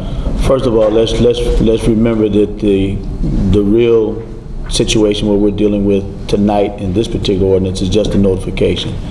But more importantly, and I'm going to ask the professionals to speak to you before we actually vote on this. But this is not something that we should do, it's something that we must do. We incur exorbitant amounts of expenses repairing our water mains throughout the village of Broadview because it's old and decrepit. Those of you that were here earlier tonight saw the perfect example of it when Wesley brought up the old, antiquated pipe up here that was falling apart and crumbling as opposed to the new pipe that was put in. It's critical that we do it. Those of you that own homes in town and those of you that own your businesses in town, you've got an investment in those businesses and those homes. Shame on us for not trying to make sure that your investment continues to be a good investment because we didn't address the water situation and you got water backing up into your basement or water sewage backing up into your basement, or your taxes go up because we continue to consistently pay exorbitant plumbing fees because we got numerous water breaks throughout town. Now, with that being said, the entire village would probably cost somewhere in the neighborhood of $70 to $80 million to get done. Am I correct, Jim? Somewhere in the neighborhood of $70 to $80 million to do the entire town. I sat in on several meetings with them and directed them to identify what the most critical impacted areas are, and we scaled it down to a 5-year program with a $12 million. And because it's a financial situation, that's why we scaled it back some. But we're going to have to address the entire system at some point in time. There's no question about it. If we don't do anything, we will keep on annually, every year, year to year, incurring plumbing fees from a contractor, be it Geno's Plumbing, Cerniglia, Scorpio, or anybody else, any of these other municipal plumbers, to the tune of $500,000 or more every year. And I don't have the numbers in front of me. I'll ask Mr. Director Ames or the village engineer to give us a report on what the average expenditure is for water main replacements and repairs and collapsed sewer drains, anything dealing with our water infrastructure, what the cost is to the village on an annual basis over the last 8, 9, 10 years, so that we can understand what the real number is. Because if we're paying $500,000 a year, and I'm going on a low number, I do believe, if we're spending $500,000 a year over 10 years, we done spent, $5 million anyway. And guess what? You don't have a better system. You've got Band-Aids. You've got a sleeve on it that's going to break again. We've got one spot in Broadview that looks like a pin cushion, because the village has been into that location twice since we've been here, and it had already been opened up once before, and the break was only 12 feet away, 13 feet away, and we've been in the same location 3 times. The expense was incurred 3 times because it was not replaced the first time. Had it been replaced the first time, we wouldn't have incurred $8,000 for this one, $7,000 for that one, $9,000 for this one. We'd have incurred 1 flat fee. We'd have been done with it. We wouldn't have been back in there. It's like opening up an incision because the doctor, you know, performed surgery poorly, and now we got to go back and replace an organ. That's unfortunate. But I'm gonna yield the floor to Mr. Coyne first, and then Mr. Goomis, and they're gonna tell you what the purpose of this particular bond is and where we're at and where we're going, so that everybody's got a clear picture of it and we can hurry up and get on out of here. Mr. Coyne? Okay, I want to pass this Broadview bulletin out. We put the information in the bulletin, that's true. Yes, I understand some of the people in the village have received. On page 3, it shows that when you take the budget number and add back the depreciation, you have enough for a 25-year schedule to get $10 million in proceeds. So that's error number 1 corrected. And then these are some debt service runs. And one of the problems with understanding the bond business is that there's the cosmetics of the bond business, and then there's the actual arithmetic of the bond business. And there's a set of those that's out there. And on the bottom of page 2, there's a IRS form 8038 number, and that's the number that your lenders are going to get. It's 489. The rest of this is cosmetics, and there's interaction back and forth between the face amount of bond issue and the actual interest rate of the investor. And you know, when you go to a bank and get a loan for $100,000 and they take 2% off the front, well, you're only getting a loan for $98,000. Well, some of the same things happen in the bond business. You know? So that's the cover. So that says, you know, right now the budget supports a $10 million worth of proceeds, bond issue with a reserve fund and bond insurance. And these are the interest rates that you're expected to face right now. So those are the financial questions that you brought up. Again, this is just a procedural step. There is no bond issue before the board tonight. There's no bond sold. There's no bond rating in place. Absolutely. Thank you, Mr. Coyne. Mr. Goomis? I will attempt to be as brief as possible. We were talking here all night. I mean, the police, the fire, we talked about their infrastructure and aging and needing to replace stuff. Well, the village's infrastructure related to roads, there's 3 components when you put a capital improvement program together. Your road system, your water, and your sewer. The most common way of attempting putting together a capital improvement program is to look at your roadway system network first. There's a couple of reasons. One, it's the most obvious. People see it all the time. Second is it has the shortest life of anything. Your roadway pavement has shorter life than your water and your sewer. So typically what's done is you do an analysis of the system and try to get the conditions of the roads. That's one of the components you use when trying to put in a capital improvement program. That's the first component. Then the second is you need to look at your water and your sewer infrastructure. In particular, the village's water infrastructure, we have about 100,000 feet of water main that are in excess of 60 years old in the town. Several years ago, we put a report together to the board talking about that you need to get a program going to start replacing the water mains that are over 60 years old. We had recommended at that time and talked about a 40-year program to replace those mains that were over. That would be doing about 2,500 feet of water main a year. Since that date, which was in 1997, due to whatever budget constraints and everything, the village has only replaced 2,000 feet of water main. So you've fallen behind that schedule. That's why the idea of the issue of a bond issue came together to try to get more back on schedule. You need a large infusion of capital to get back on that schedule, doing the water main replacement. The water main, I mean, the breaks that we've had, and when we analyze the breaks, they're all over the place. There was a couple concentrated areas that definitely we're going to look at, but we tried to look at where the roads were the worst, as well as the infrastructure, addressing the infrastructures under those systems in those locations. Because you can't see it, but I mean, it's all, you saw the examples of that. There's other issues that we looked at, but what we tried to do is put that together, that program, and that's how we came up with it. And when we got the amount of money that we were able to use, and to put a 5-year program, we used the, the street survey and the water infrastructure to put together the priority list, attacking the worst streets and also addressing the infrastructure at that time, so you can come in and get the street, tear it up once, and be done. You're not alone.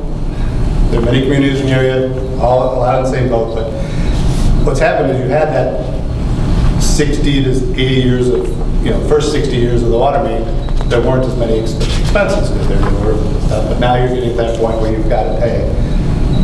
The next 20 to 30 years, you're going to incur a lot more cost for maintaining your water system if you don't do improvements to upgrade it. Just like a car. Like a car. It's just it's the fact, and you go those first few years, and it's like first years, and now it's time to start investing in infrastructure and get the system back up. Breaks anywhere in the system stress it. They make the system less reliable. They impact residents, impact businesses. You have done, the last time any major work on the water system was done was in the late 80s, where they did a water main on 9th Avenue, and they also replaced the water main on Cermak Road. Those were the last major water infrastructure. Several years ago, in the late 80s and 90s, the village had to put a lot of money into the sewer system due to federal mandates from the government based on extra water getting into the sanitary sewer system. You did a lot of improvements then. There really hasn't been done much to the sewer system since then as well. And the idea would be to address the sewer system at the time, look at any defects that are done there, and if there's any isolated repairs to be done. We would televise, get the condition of the sewers and analyze those so that it gets done all at one time. Brief summary. Thank you, Jim. We presented the program before. All right. Well, I appreciate you guys coming out tonight and during this marathon of a meeting that we're having. Anyway, with that being said, the questions and comments have already been asked. I'll entertain a roll call on this one, Madam Clerk. Trustee Abraham? Yes. Trustee Benson? Yes. Trustee Harvard? Yes. Trustee McGreer? Yes. Trustee Morris? Yes. Trustee Brown Marino? No. The motion carries 5-1. We're almost done, folks. Down to the last 2 items. Item number 8H. Consideration to approve application for business license for Oxford Insurance. I make a motion to approve. Second. Motion by Benson and second by Abraham. Who's got the license? Trustee Benson? I do. Oxford is at 1902 West Roosevelt Road. What they do is providing auto insurance and financial services. I see that they have their inspections completed. I have proof of the FEIN number. I believe we have an articles of incorporation in here under their other name, which is Anco Insurance, but they do have a changed name in here so that there's no confusion to the new name. And I spoke with them earlier today. They look like they've given me everything. I got a complete package here. So if anybody, I don't have anything else unless they're here. Okay, no. Oxford's not here? Okay. Hey. I did tell them that we would let them know the decision tomorrow. That's it. Questions or comments from the board starting to my left? Trustee Brown Marino? No. Trustee Morris? No. Trustee McGreer? None. Trustee Harger? No. Trustee Benson? No. Trustee Abraham? No, sir. All in favor? Aye. All opposed? Hearing none but the ayes have it. Item number HI. Consideration to approve the application for business license for Green Hunter True Cleaning. I emailed the clerk already. We did vote on this, I believe, already on the July 2nd. We just made a motion to approve pending. So there's no need to vote on this tonight. Thank you, Trustee Benson. So I don't have a motion? No, we've already voted on it. So there's no motion? I didn't make one. So this item will fail for lack of a motion. I just want everybody to know that we voted on it. Just make a note that it failed for lack of a motion. Madam Clerk, next agenda item. Item number 10, committee reports. Building and Public Property, Abraham. Good evening, residents. Due to the length of this meeting, I just want to thank everyone for staying as long as you did, and I don't have a report tonight, so with all due respect to you and to my fellow trustees. Thank you, Trustee Abraham. Committee report, business committee, Trustee Benson. Yeah, I got a small report. Hunter Griggs, that business that just failed, they are an LLC. So Dave wanted me to let everyone know that they are an LLC. No other things to report on. Thank you, Trustee Benson. Next committee report, item number 13. No. Thank you, Trustee Harvard. Next committee report is street sidewalks and alley, Trustee Brazil. Thank you, Madam Clerk. Mr. Mayor, Board of Trustees, residents. Just wanted to make sure that everyone has received, at least received, and started reading the village bulletin. It's a very well put together piece. Has a lot of information, including the water report, the water quality report. It also includes a survey on a committee that I happen to sit on with a couple of our other trustees. This is the Economic Development Planning Committee. That survey is very important and input that we need from you as residents. Please take the time out to complete that survey and return it back here to the village. It can actually be directed to Building Commissioner David Upshaw. Also wanted to mention that on July 31st, which is the last Monday of this month, from 7 o'clock to 8 o'clock p.m., the Street Sidewalks and Alleys Committee will be meeting here at Village Hall. We're going to be discussing a couple of items, mainly the infrastructure program that we're trying to put together. I'm hoping to have some professionals there to give us some particulars about a lot of misinformation that may have been going around that you may have heard. We want to clear the air and make sure that you are informed 100% on what's actually going on. July 27th, there's going to be a neighborhood watch meeting right here. It's been a very successful last couple of meetings. We want to get more residents involved. As I spoke before, Chief Tigera was at the last meeting. Officer Costa will be facilitating the next several meetings, and we want your involvement. Pass the word. That concludes my report, Mr. Mayor. Thank you, Trustee McGrath. I just had a question. Yes, ma'am. Who chairs that economic development? The chair of that Economic Development Corporation committee is Trustee Nicole Benson. I sit on there as well with her. Yeah, you only mentioned you. Gotta mention me too. Got to.